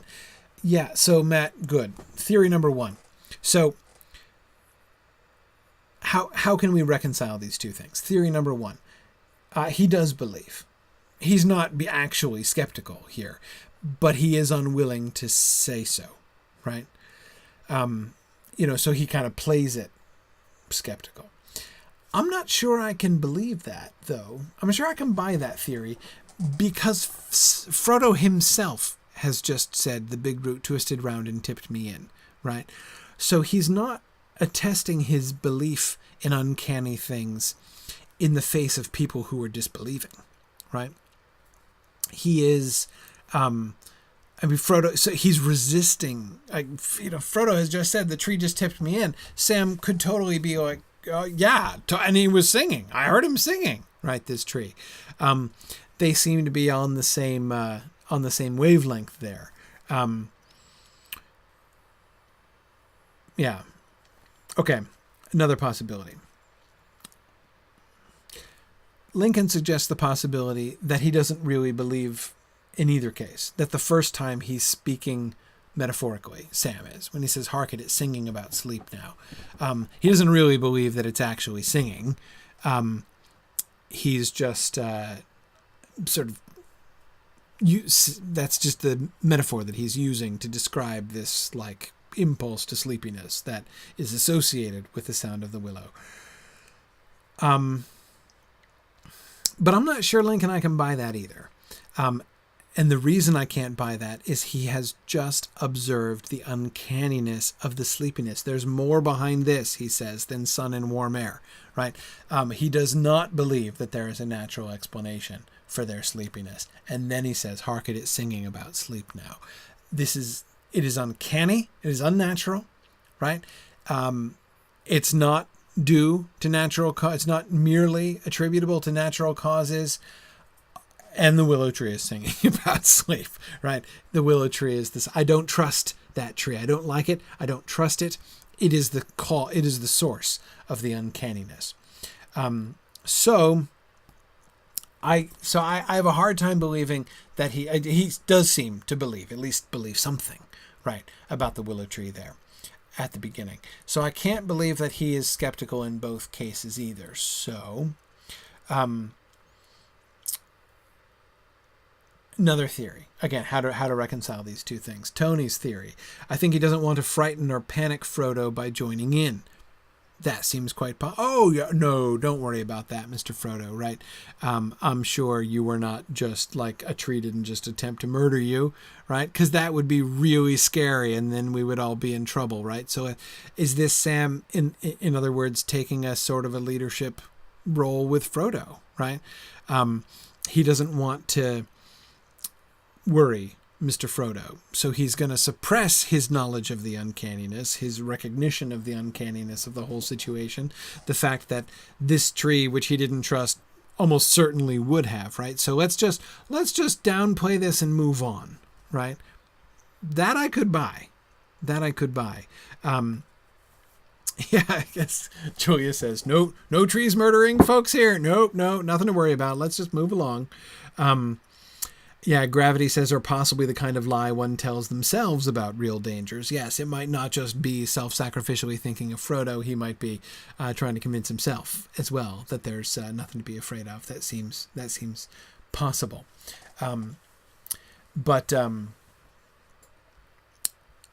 Yeah. Frodo's response. What about the others? I wonder what sort of dreams they are having.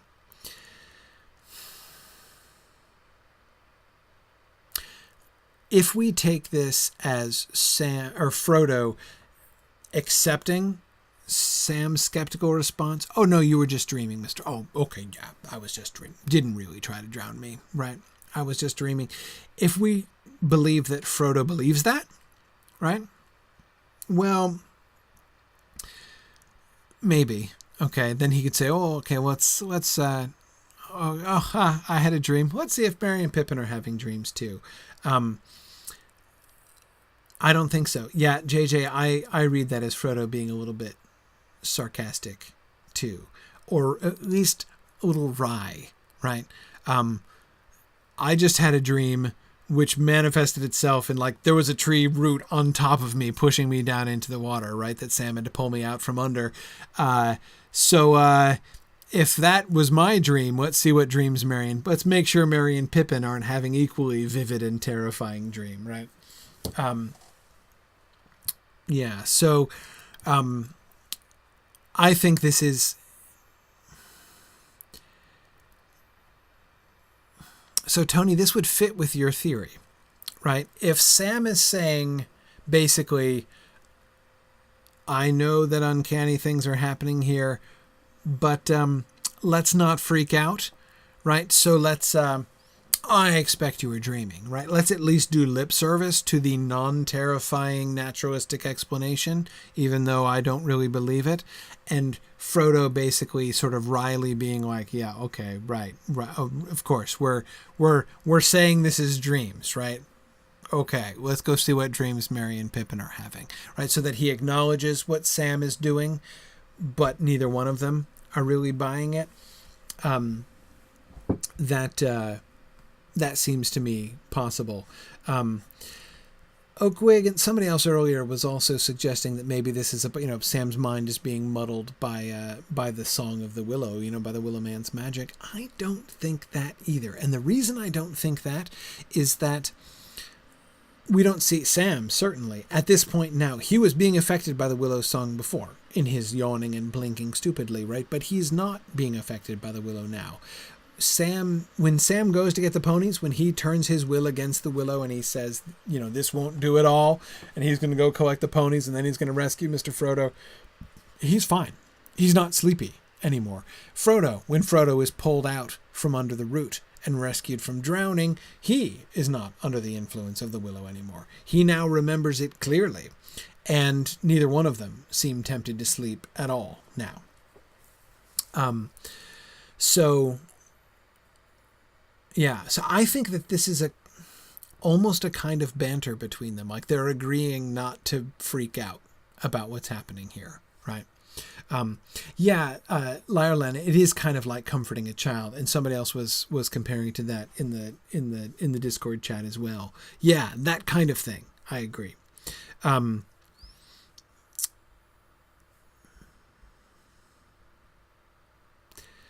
Frodo and Sam beat first upon the tree trunk where Pippin had lain. Then they struggled frantically to pull open the jaws of the crack that held poor Merry. It was quite useless. "What a foul thing to happen!" cried Frodo wildly. "Why did we ever come into this dreadful forest? I wish we were all back at Crickhollow." He kicked the tree with all his strength, heedless of his own feet. A hardly perceptible shiver ran through the stem and up into the branches. The leaves rustled and whispered, but with a sound now of faint and far-off laughter. I love that, right? You know, when you... Because, of course, you can see this happening, right? It's like an imitation of what really happened. So if you hit... If you like beat on or kick the trunk of a big tree, you're not going to affect it, right? You're not going to break it down or push it over, probably even make it sway. But the vibrations of your kicking against it is going to make the topmost branches kind of, jiggle a little bit, right? So you will be able to send kind of shivers up into the branches when you do that. But of course, this is not, instead of just being the impact of Frodo's kicks, it's an actual response from Old Man Willow, right? It is his laughter, the faint and far off laughter of the willow. He's not even trying to ensorcel them anymore, right? He's not trying to he's not singing anymore. He stopped singing. And now he's just laughing at them. So it's still like the ripples in the tree, like the shivering in the trees are an effect of your kick, even though you're not really accomplishing very much. So his laughter, of course, is a consequence of Frodo's kick, a derisive reaction. Frodo's words here. What a foul thing to happen. Is really interesting to me. Earlier on, Lincoln, I think it was you who were saying that Sam's reaction before, Sam's hark at it singing about sleep now, seems like a serious underreaction on Sam's part. You'd think he'd be a little bit more freaked out maybe in that moment. Maybe, but look at the reaction here, right? They're panicking, but what a foul thing to happen. Why did we ever come into this dreadful forest? I wish we were all back at Crickhollow. None of those statements are anything like or really translate to anything like, holy cow, a tree is eating my friends. This tree is eating Merry right now, right? They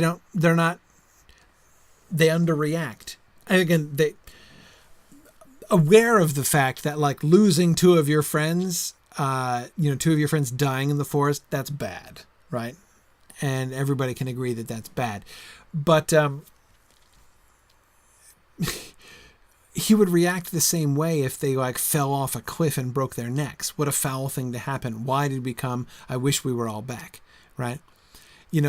What he's not, again, he's not responding to this simple uncanniness of it. Oakwig, I agree. They're not hysterical comments. But again, we've seen this all the way through the Old Forest. Frodo was aware of the power of the menace of the trees, right? He believed in that. They all, these trees do shift, says Merry, right? Yeah, these trees are walking around. They just dropped the branch right behind you when you were singing. The Blue Wizard says, it sounds more like a reaction to getting a flat tire. What a foul thing to happen. Yeah. It does.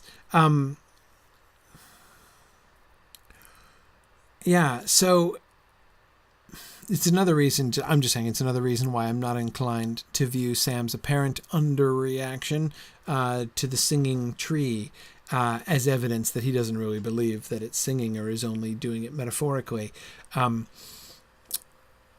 They've all heard stories about uncanny things like this. They all believe the stories. We were looking at Mary with that. Mary seemed skeptical. He didn't really believe necessarily that the trees moved about. These trees do shift, right? Like he comes to that belief. But anyway, so I think we see that coming around here, and coming into play. There's a sense in which Frodo and Sam both seem kind of equipped for this reveal, right? Neither one of them are just freaked out like a totally skeptical person. Both of them are like, okay, this is a foul, this is a bet, this is a misfortune, right? Being victimized by an animate tree is a pretty serious piece of misfortune, but it's not that big a deal. I mean, it's not like, it doesn't change their lives or anything, doesn't change their worldviews, right?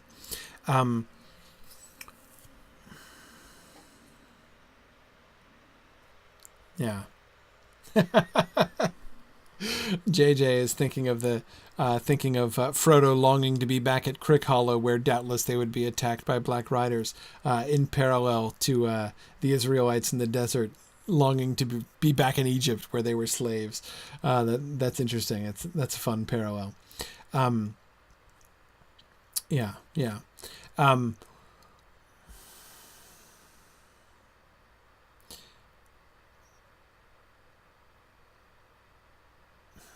It's getting late. Okay. I'm not going to quite finish. That's okay. So what are they going to do? How are they going to respond, and what's going to happen? We'll pick up here next time with one of my favorite Sam Gamgee lines in his response. Another Sam Gamgee line that I personally quote all the time. But anyway, so we'll end here with their awareness of the tree, their comfort, in a sense, with the uncanniness of the situation, even though, of course, they're upset about what has happened to their friends. But don't forget, I want to be looking more at what is the tree doing, right? What is the plan of the tree? What's its plan for Merry and Pippin here, for the lot of them, right? So we'll come back and we'll look at that. And of course, we're going to get Tom Bombadil's entrance. Not less sure we're going to get all the way through the very end of the chapter next time, but we'll at least get to some Tom Bombadil and the beginning of his verses next time. So that's what we'll do next week. Now, tonight, it's field trip time, so I'm going to sign off and say thanks to my Twitch viewers who have been following along on... no, not my Twitch viewers. My Twitter viewers who've been following along on Twitter Live. Thanks for joining me there. I'm going to turn this off as we do our Lotro field trip this evening. You can switch to our Twitch channel, twitch.tv/SignumU, and you can pick us up there for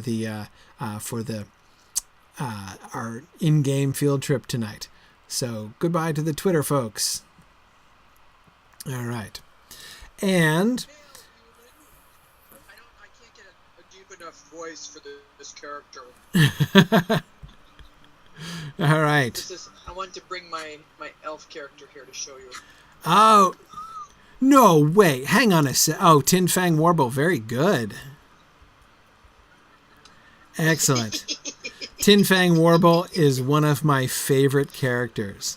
And he's a minstrel, of course. Of course. Do you have a flute? Tell me you play the flute. I don't have a flute yet. Okay. You've got to get a flute. Yes. Oh, the hoot. Oh, the hoot. How he trillops on his flute. Oh, the flute of Tin Fang Warble. Yeah. I still think that oh the hoot may be one of my favorite Tolkien poetry lines ever. I mean, it's hard to beat that. It really is. These elves, they make them very ballet-like. Notice how, everything they do is like super, graceful. Yeah. And when they jump off things, they do like a somersault at the end. They do a somersault at the end? Yes. Oh, wow. That's pretty cool. So that you break your neck and not your ankles? Right. Yeah, right, that's good. right. Yeah. That's good. So, all right. So tonight we are off to Evendim again. Yay! Excellent. Yes, we're going to go back to Evendim. So I was tempted to go to see Old Man Willow tonight, but although it's going to take us many weeks to get through Old Man Willow and Tom Bombadil, we can definitely do both in one field trip. I'm going to save Old Man Willow till when we go to see Tom Bombadil as well, so we can do both of them at one time. If we have any hunters in the group who could port people to Tinadir, which would be your Evendim guide, that would be awesome. Nice cloak too. Oh, you like that? Isn't that nice? Actually, I dyed it black. It comes in like a sea green background. Yeah. Where the black is. Isn't that a gorgeous cloak? Oh, it's much. I mean, yeah. really, So you got the two trees with the sun and moon. Trees, sun and moon. Yeah. Wow, that's great. It's really amazing. Yeah. And when you do your elf intro, be sure to look at Anarian's and Isildur's breastplates. Oh, yeah. That's all I'll say. That's all I'm going to say Okay, about that.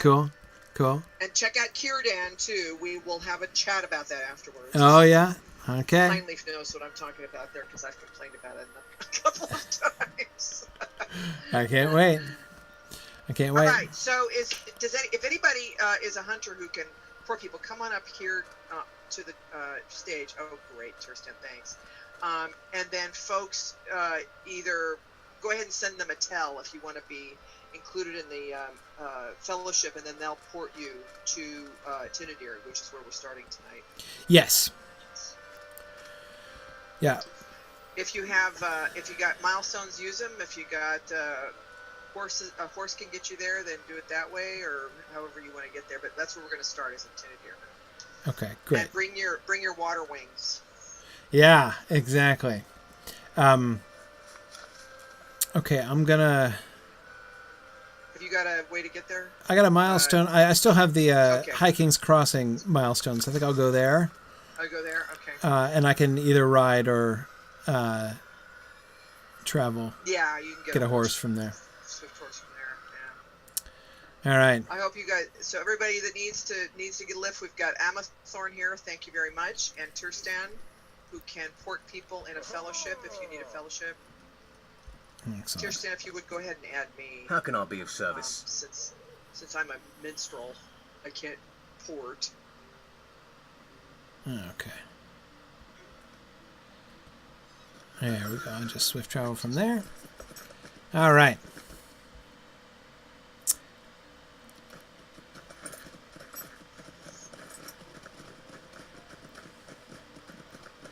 So I think Amathorn, it says send Amathorn a tell if you need a. I'm right here. This is me, right here. I'm right here. Me, right next to you. Send Amathorn a tell if you need fellowship.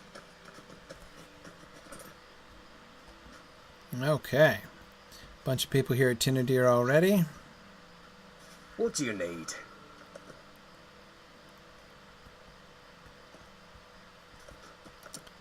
Okay. Has everybody gotten included that needs to be included in a...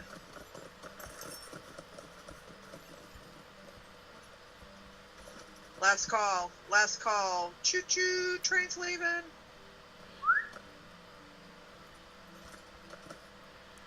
Okay. Okay, Turstan, hit it.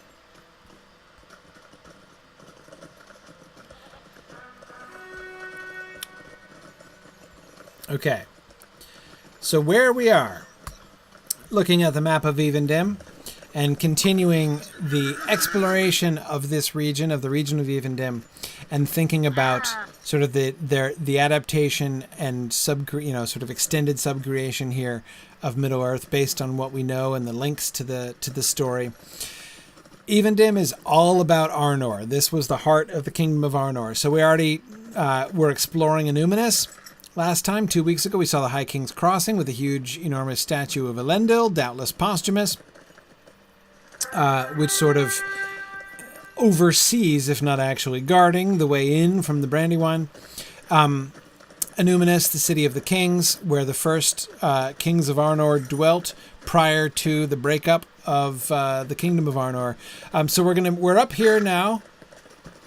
in Tinadir. So we're on the first of a few little islands. We're going to look at several of the islands in the lake today, and we're going to do some very Evendim thematic swimming here today. So we're going to be seeing that. So we start off here. This in game is one of the major Dunedain camps, right? So the Dunedain are all about this place, which again is to me really fascinating, right? Because one of the things that you have within the Lotro world, right, is they've tried to imagine something which we get so few glimpses of in the books themselves, that is the culture of the Dunedain of Eriador, right? We know they've been living without a kingdom. They've just been living under chieftains. But of course, we also know that the Dunedain are very aware of their heritage, right?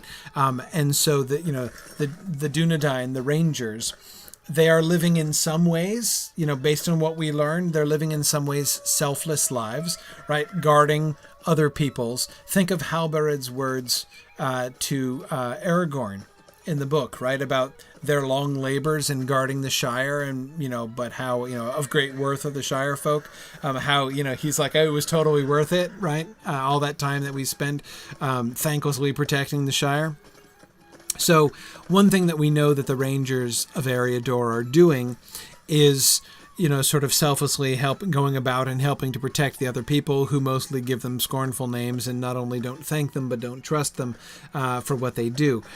But we also know, as I said, that they're very aware of their own heritage. They know about Arnor. They know who Aragorn should be. And they know the significance of these regions. Think about when Aragorn talks about Dead Men's Dyke, right? Barlaam Butterbur refers to Dead Men's Dyke. He doesn't know what it really is, right? Aragorn knows what it is. He knows that it's Fornost. We're not in Fornost, but he still, the Dunedain clearly still think of this whole region in terms of its history, of their history with it, of the history of the Númenórean kingdom of Arnor.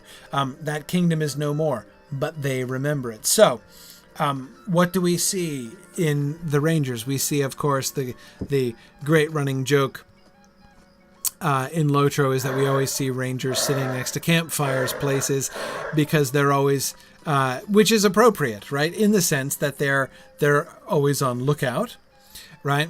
That is, so we see them posted at strategic places, because they're not like a military force. We're not going to see them in great force in most places. So when they're guarding and looking out and watching frontiers and stuff, it is going to be more isolated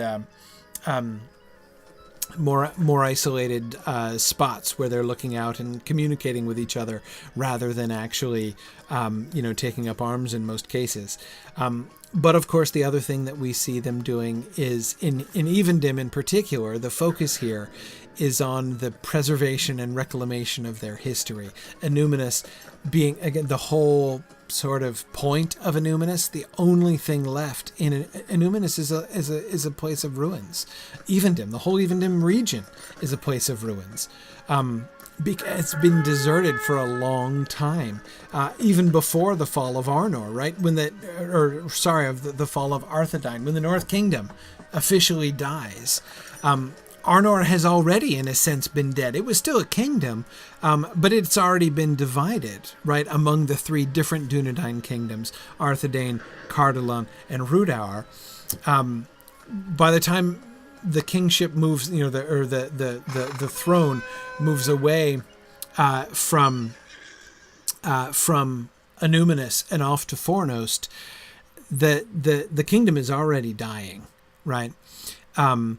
And this region is already becoming a relic, becoming a memory, right, of the greater peaceful kingdom that was initially established here by the lake. Remember how we were looking at the lack of defenses in Annúminas, right? The lack of walls and fortifications on the way in.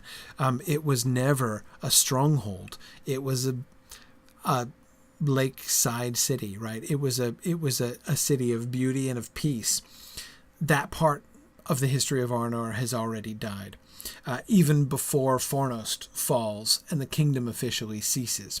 So, the storyline that Lotro develops, the overarching sort of storyline of the Dunedain of Evendim here, is one of preservation, right? Their focus on the history, on their history, the history of the Dunedain, the history of the North Kingdom. They're the only ones who remember. And so, of course, they have two great enemies, right? Their enemies are the treasure hunters, right? They're these vagrant people that come wandering through because ruins to them, just, stories of the ancient wealth and wonders of the kings of old leads them to come and search for treasures and things to take away, right? Stealing the heritage, destroying the heritage of the Númenóreans. So the Dunedain are trying to resist them. Then, of course, then in addition, we have the Angmarim, the people of Angmar, who have invaded. And to look at the map again here for a second, and to go out here one time. So Evendim is right here, just north of the Shire.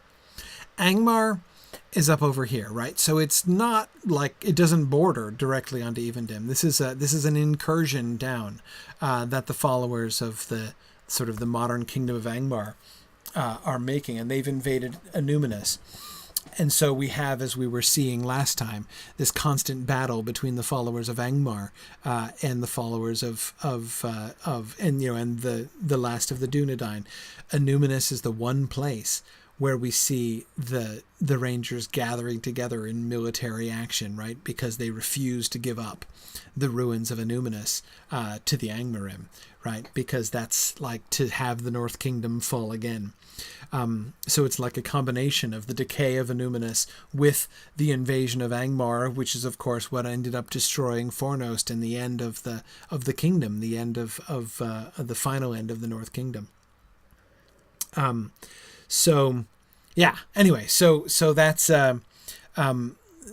why the main camp of the Númenóreans is up here on Tinadir. Not right next to Anúminas because of the incursion of the Angmarim. It's not safe enough down there, but this is where they gather, and they have there, as you guys were talking about, they have over here, this is why this particular Dunedain camp comes with a pottery sorting station over here, right? Because we're curating relics. Right, we've recovered relics that have been captured and taken by the treasure hunters, right? And we're carefully cataloging and sorting these things because they're like half defenders of the frontier and half museum curators, right? Trying to protect the collections and prevent people from making off with stuff. So and of course you can help them out in lots of ways. There are lots of quests to help out with the preservation of artifacts down here in Evendim from the guys here. This is the main Dunedain here, Calanglad, right? The bald guy with romantic delusions. More about that when you play the epic quest line. Old friend of Aragorn from childhood, we're told, right? I love the storylines that get developed here. And the stories of the relationship of Elendil with the lake here. I actually quite like all of those things. I'm interested in this ruin in which they have built their central camp. I'm not sure what this ruin was. And first of all, it's interesting to me that this ruin is much more ruinous than, say, that over there, right? This is the Tower of Tinadir, right? This is the main house.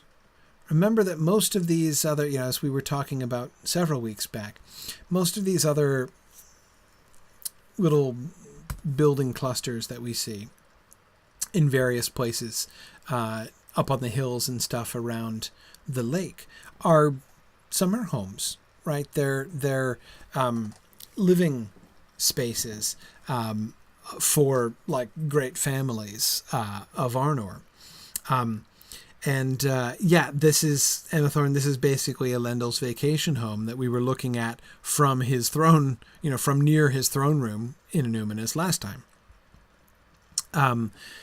So I'm not sure what this building was. It has a little door, a comparatively little door down there, big arches in the middle, right? A bigger door here on this end. Was this one building? Was this a couple buildings? I'm not sure what it was and why it's more ruinous than the rest of the stuff, which is more intact. JJ's wondering if it's partially buried. Hard to tell. Was this door, taller before? Maybe, I'm not sure. I don't think it need be necessarily. It could be, but I don't think it need be.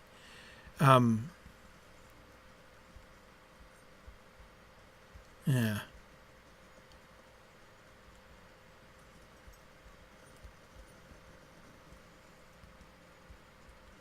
Just examining the wall here. I don't think that gap is intentional. Anyway. Yeah. So not sure exactly what these ruins were designed to be here. But yeah, Tursten says most of the stuff around the lake are like the Roman villas that were scattered all over Roman England. Yes, I like that comparison. You did get like the, what do you get in England, right?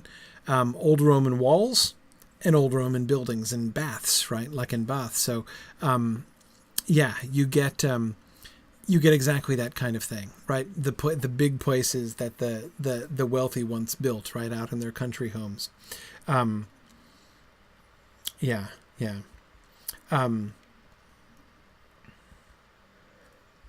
Cool.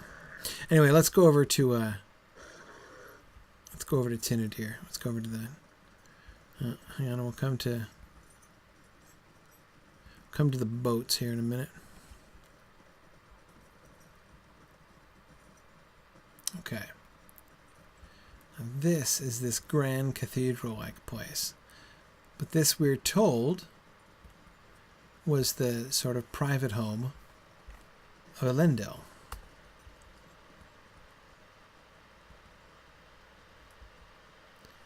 Okay, got the Numenorian stars here on the door.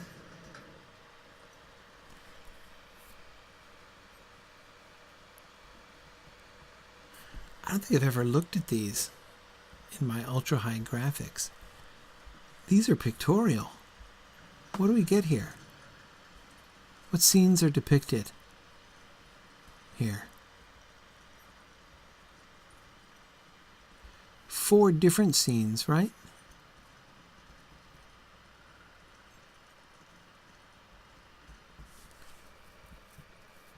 Okay.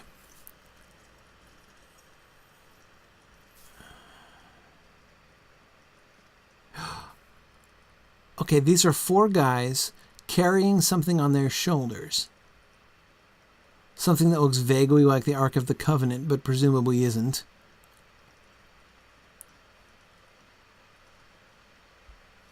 And then a bunch of guys, 6 guys, standing in the background, looking on. Okay. What are they carrying? What's in the cask?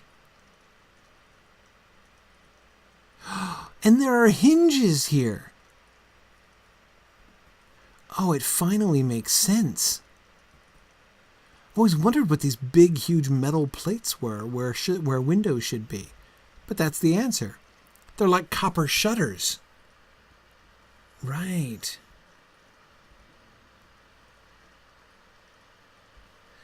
Okay. All right. Okay. All right. So these are 4 guys in robes carrying something on their shoulders. Okay. And this is a guy, it's really hard to make out. A guy standing in the foreground. You can see both of his hands. another guy standing right behind him, carrying a shield or a bowl.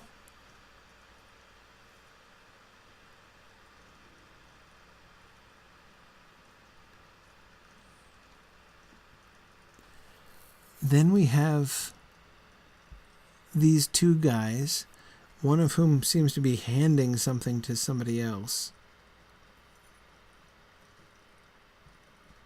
And there's weapons, an axe maybe, or a banner up there. And then people standing in the background while this one guy in front is sort of stooping over, and there's another dude behind him.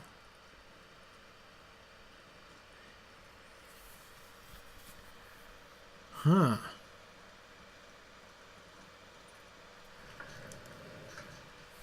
This is really interesting. Is it a history of Numenor? They could be Numenorian images. Okay, so let's think logically here. These are images on the summer home of Elendil, right? Now, that doesn't necessarily mean that they have to be contemporary with Elendil. They could conceivably have been built afterwards because, the line of Elendil lived here for 8 generations, so it could depict Elendil and Isildur related scenes. For instance, the first thing that I thought of when I saw this third one, the one where the one guy seems to be handing something to somebody else, the taller guy seems to be handing something to the shorter guy, and there's weapons and stuff in the background. This made me think of Isildur, giving the shards of Narsil and stuff to his to his squire, to Oktar.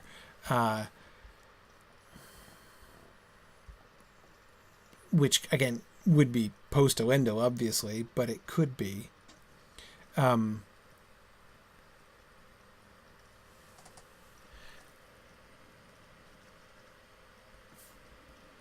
Okay, wait. Ronnie says the orb and scepter of Illuminus. Where's the orb and scepter of Illuminus? Which one? Oops.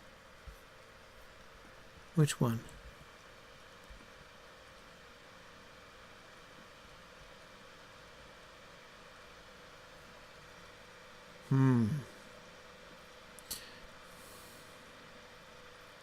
But you've got to think they have to be images either from the Elendil Isildur era or from Numenor itself.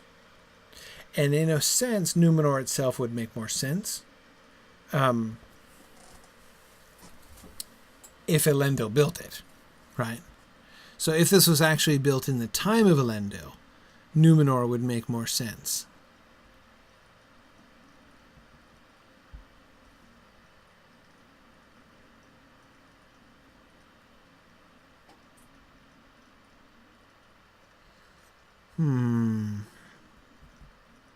In which case, we'd have what?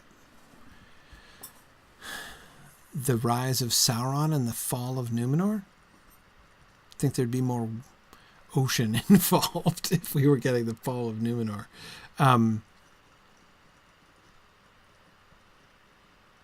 What's this cross down here? Why is there a cross or an X?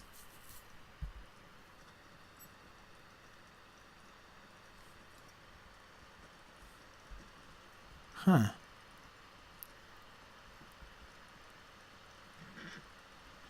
I have no idea. Sorry, I had no intention. This is not how I meant to spend the field trip. But this is a mystery, right? What could they be carrying in that cask?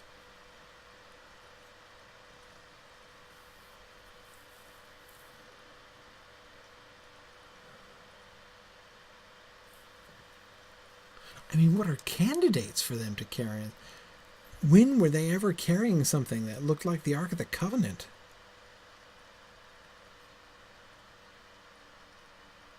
With people standing around in the background.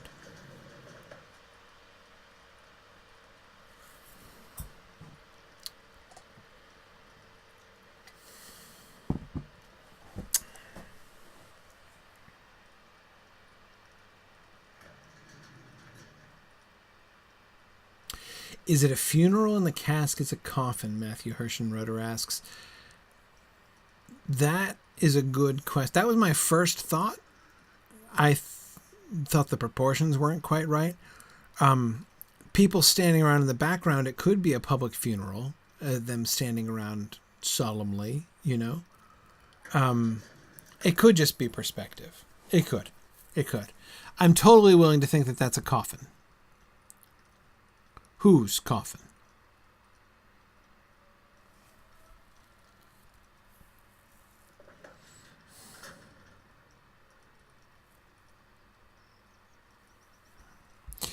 And what do you think the most likely direction of the narrative would be? Probably top to bottom, right?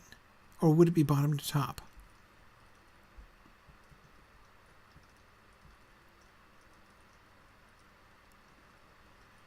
Could it be? So if it's about death,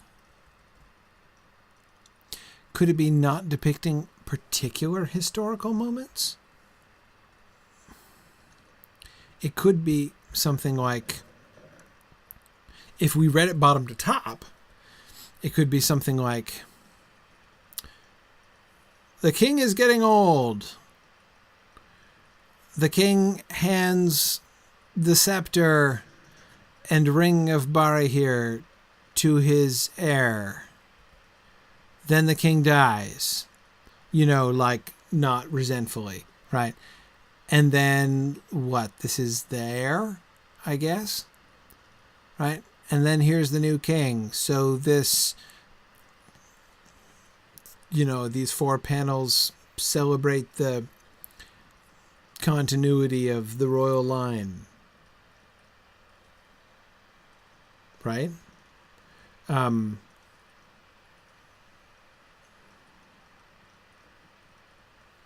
Yeah, the king is dead, long live the king sort of deal. Yeah. That would make sense for the coffin then to be the, like, penultimate one, right? Especially if it's celebrating, like, the appropriate kind of death for kings to die, like the Aragorn style of death. You know, I'm going to give up the throne. Let's check the other panels over here. It's over here. Same things. Okay. Same story. Wow. This is a revelation, I got to tell you, because I have had trouble with these metal panels. No, it's not the reflecting pool I'm interested in. Same ones over there. Okay. So they're presumably all around the building. That means most likely, I'm going to fall off this cliff. This seems that most likely, yeah, you can see over there, same panels. Yep. Okay. So that means this must be, in some sense, a self-contained story on these 4 panels, since the 4 panels are repeated and they're not supplemented by additional stories. The top is just decorative, like the border. And the bottom is the stars of Numenor, which are lovely.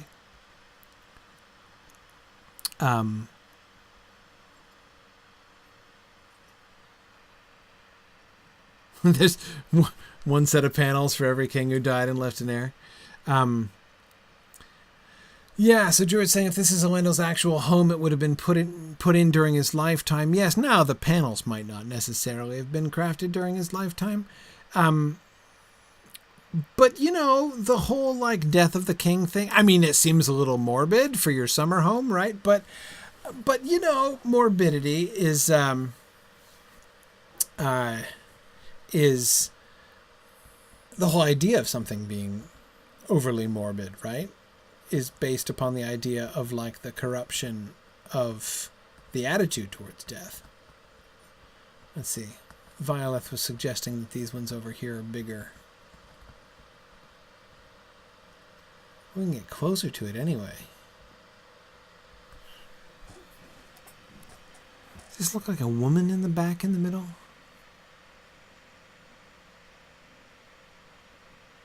This one just makes me think of the Stations of the Cross, because this looks like a big old, life-size cross that he's carrying. I don't understand the X here. Yeah, exactly, Toramarthan. That's just what I was thinking. Desire for eternal life is the sign of the corruption. Oh, that's like where morbidity comes in, right?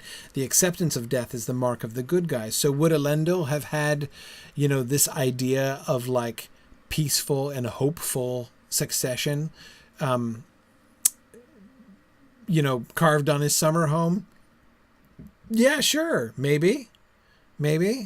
Yeah, the Countess says, this looks like this guy back here teaching the guy in the front how to play golf using the cross as a club. I see that. I do see that.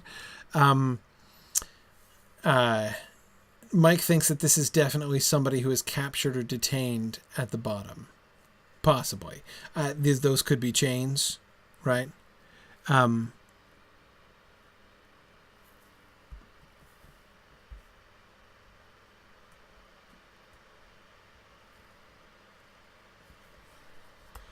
All right, Kirsten says we can see them better in the back. Hang on, I'm going to dismount here. All right, let's go around the building.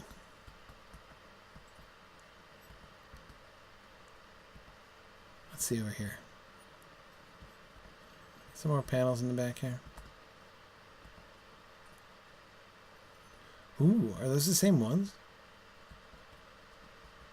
Yes, they are. Okay.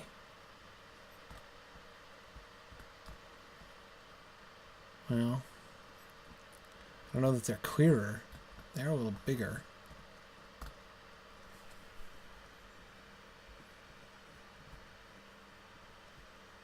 Whoa, hang on. This one looks quite different. I now think these guys are fighting.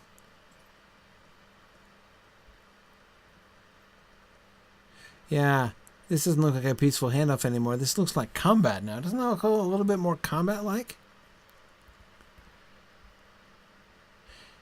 If we read them top to bottom, and if this Mike is a prisoner, right, then we'd have the fight and then the captivity.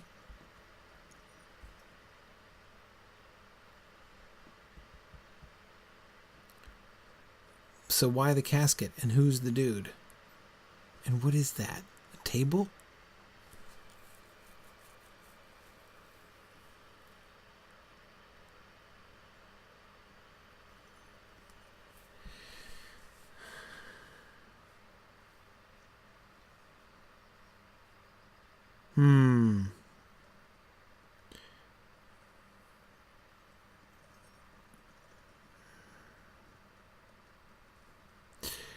Okay, Countess is thinking about Ar-Pharazôn capturing Sauron. See, I was thinking about Ar-Pharazôn too.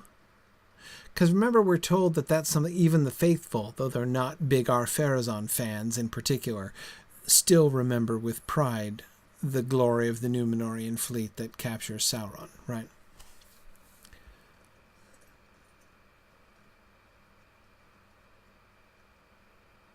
But why the casket?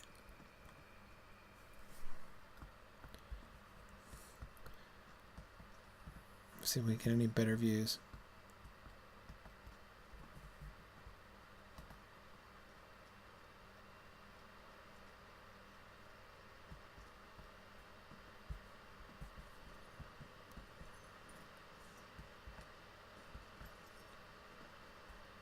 Okay, now on the north side.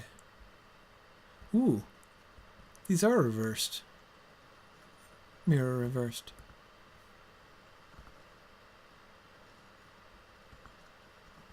Those are really hard to see from all the way up here. Let's see. Let's go over to the west side. The casket holds the Arkenstone.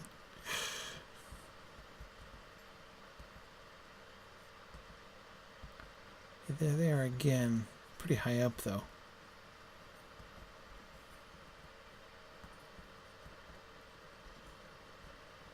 Yeah, I can't really see those very well at all. Can we climb up there? No, we can't.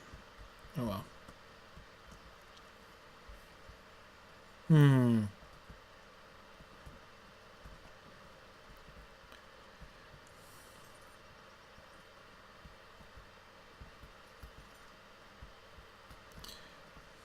It is interesting that they're mirror reversed.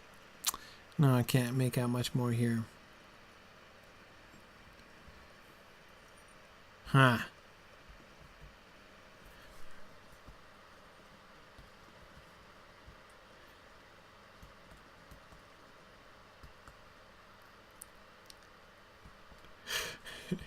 Yes, okay, so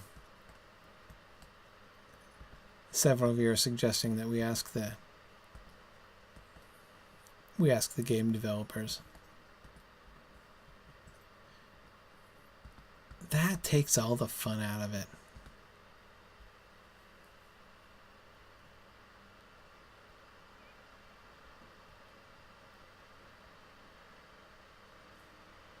I'm keen to guess.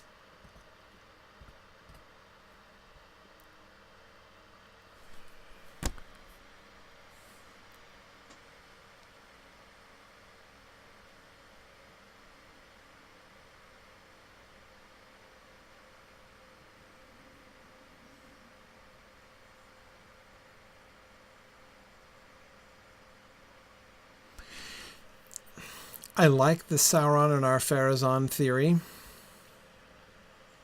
but I can't fit the casket into it. Who's the dead guy if it's Ar-Pharazôn?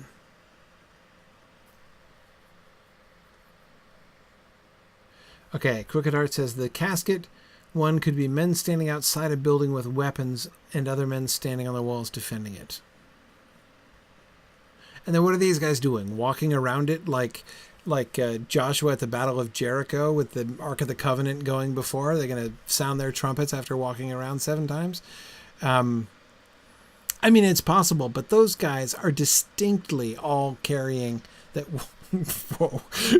Those guys are distinctly all carrying this thing on poles in the middle of them.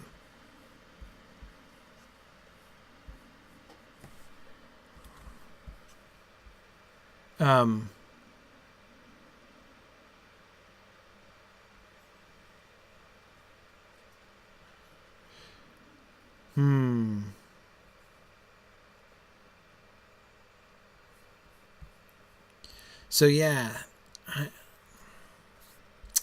not sure I can buy that. It's either a special thing that's being carried like in a casket, or it's actually a casket with a corpse in it.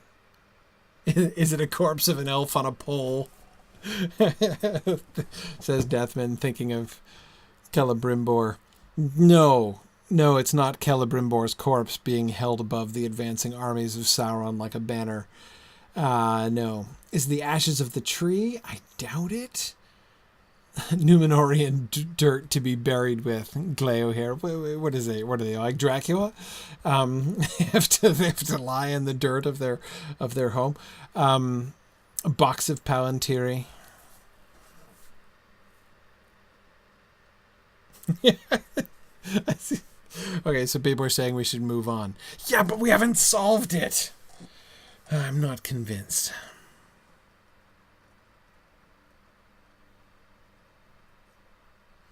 A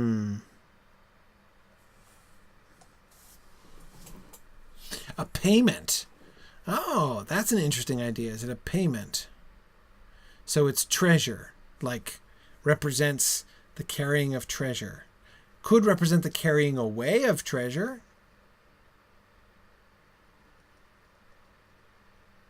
Yeah, Pontoon was just thinking the same thing. They could be carrying gold. Yeah. Okay, sure. That panel to indicate like the transfer of wealth, right? Treasure, booty, something, from one place to another. So tributes, okay. Maybe tributes.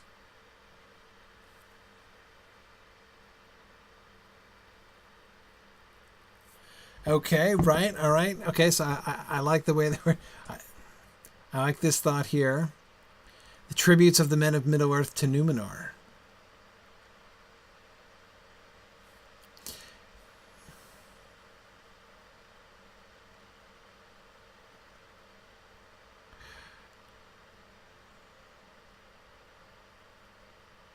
Yeah.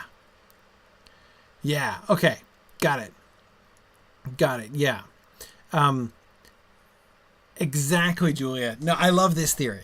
Julia's theory is a great theory. Okay, so the theory is that it represents the evolution of the Numenorians from benefactors to slavers, and actually, Julia, I would argue, to slaves.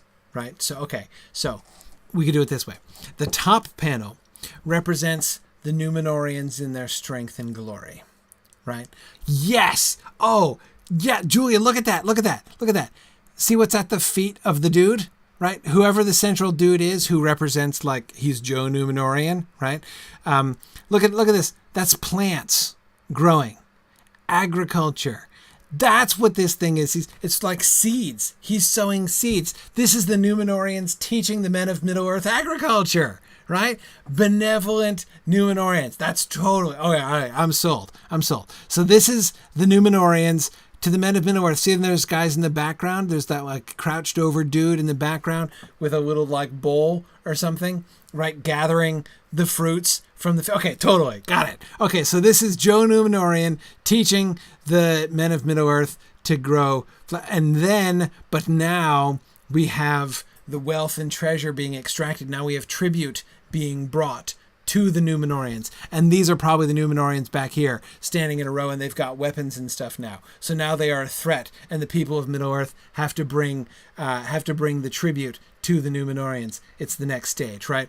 Now we have war and oppression, right? This is the Numenorians as slavers coming to captivate and enslave the men of Middle-earth. And then the bottom one, see this guy, the dude who's in chains, I think, is the king, right? So this is the king of Numenor, and this is Sauron behind him. So he is being chained, and so the king of Numenor is being, at least symbolically, enslaved in turn by Sauron, right? So this shows the whole sort of arc of the Numenorian story from their benevolence at the beginning through their own downfall, right? How their own rise to pride and arrogance and cruelty and dominion of the people of Middle-earth led them in turn to be dominated and enslaved by Sauron, which ultimately led to their fall and the destruction of Numenor. So why... Exactly, it's not glorifying Ar-Pharazôn, it's cautioning against becoming him. Yes, so why does Elendil have this carved on big old copper panels on his summer home? Because it's a cautionary tale, which is totally relevant to a Numenorian king in Middle-earth, right? What is your relationship with the peoples of Middle-earth, right? How are things going to be? What's the story of Numenor going to be? Is Arnor going to retell the story of Numenor? Are they going to go through this same progression, right? Or are they not? Are they going to learn their lesson, right, and not do this? Okay, that works. I like it. I absolutely like it. That's okay. All right. I'm convinced. I still can't figure out what this cross thing is. But that's okay. These must be like the faithful in the background, looking on with concern. Yep. Okay. Got it. Yep. All right. Whew. Oh, good work, people. That's fantastic. That's Was the critical suggestion there? All kinds of kudos for that. I'm not sure I would have thought of that at all.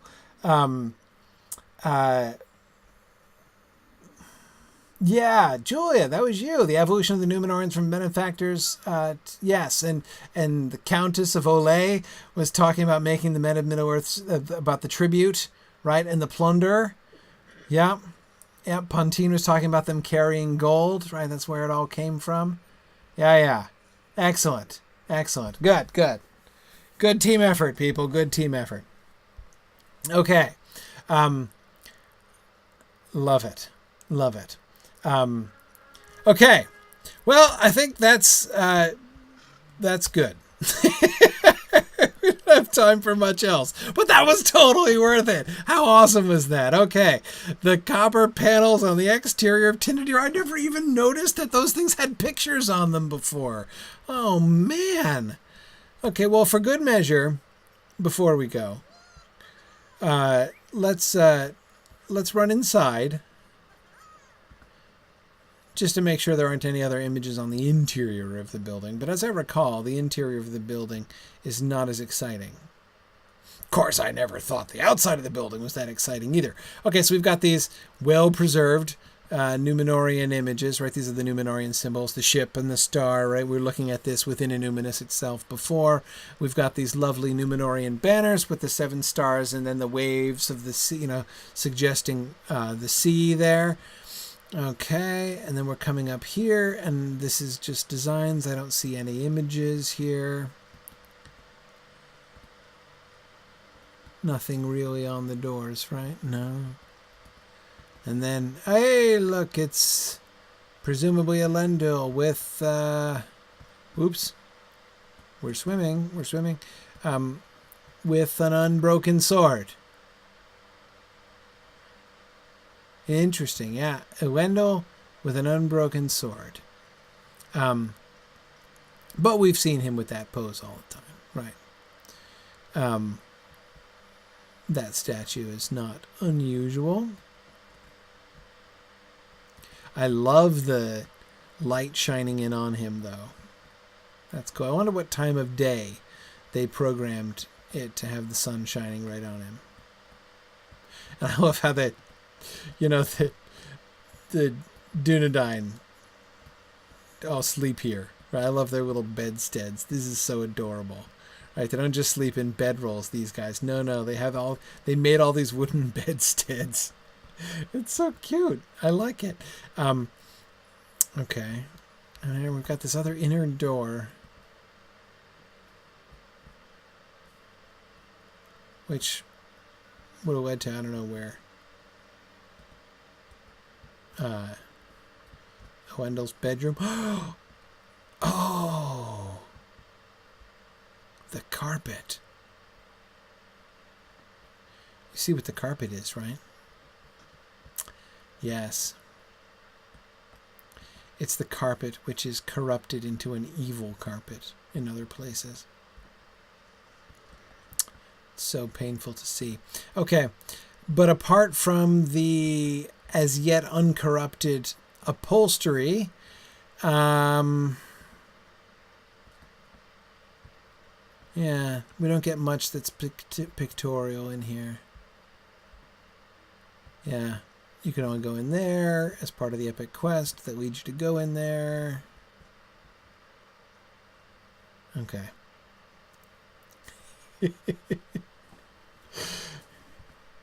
Oh, did you guys fish in the water there? That's good. I'm glad that they stocked the oh, yeah, so the evil carpets. No, we've observed these in several places. This is the same carpeting that you can see in some of the places in Angmar, right? But the fact that they have it here in Elendil's household means one of two things, right? Either the upholsterer who made this rug design was of the kingdom of Arnor, and the upholstery was taken and corrupted and claimed by evil in the kingdom of Angmar, or else the evil upholstery here shows the first, the stages of the corruption of Arnor, that they were already getting evil, as evidenced by their upholstery, or possibly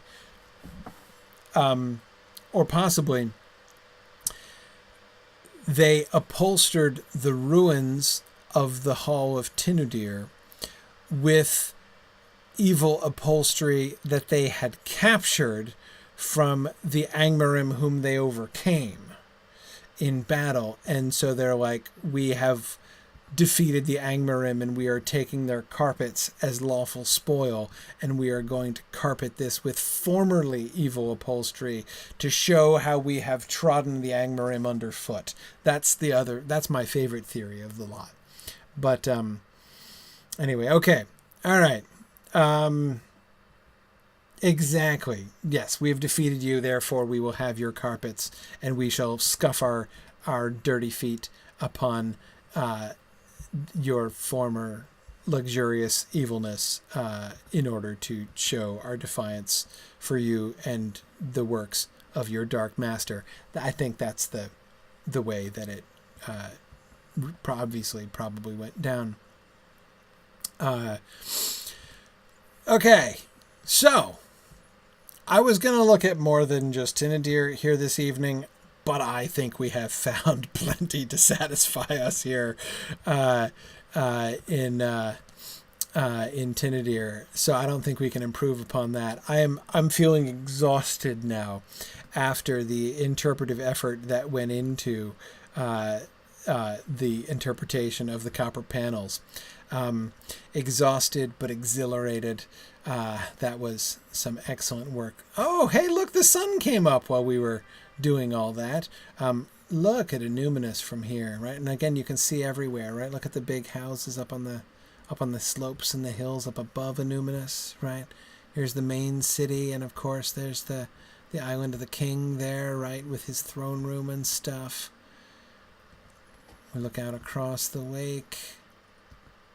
Okay, we can't see much but trees from here, right? But and there's, of course, the big old statue of Elendil at the King's Crossing. Anyway, okay. All right. So we should leave it here tonight. Tonight was a pretty safe field trip, I have to say. I think no low-level characters were harmed in the working of this field trip here tonight. Next week we'll carry on. Assuming we don't get to the House of Tom Bombadil, we will carry on. I want to go to Til Ruinen, and I want to go up here to the Eve Spires and look around up here a little bit before we continue on going north. All right, so I should say goodnight, everybody. It's very late now, but it was totally worth it. Thanks, everybody, for helping me solve the mystery of the panels of Tinudir. I feel so much better. Thanks, everybody. Good night, and I will see you guys next week. Bye now.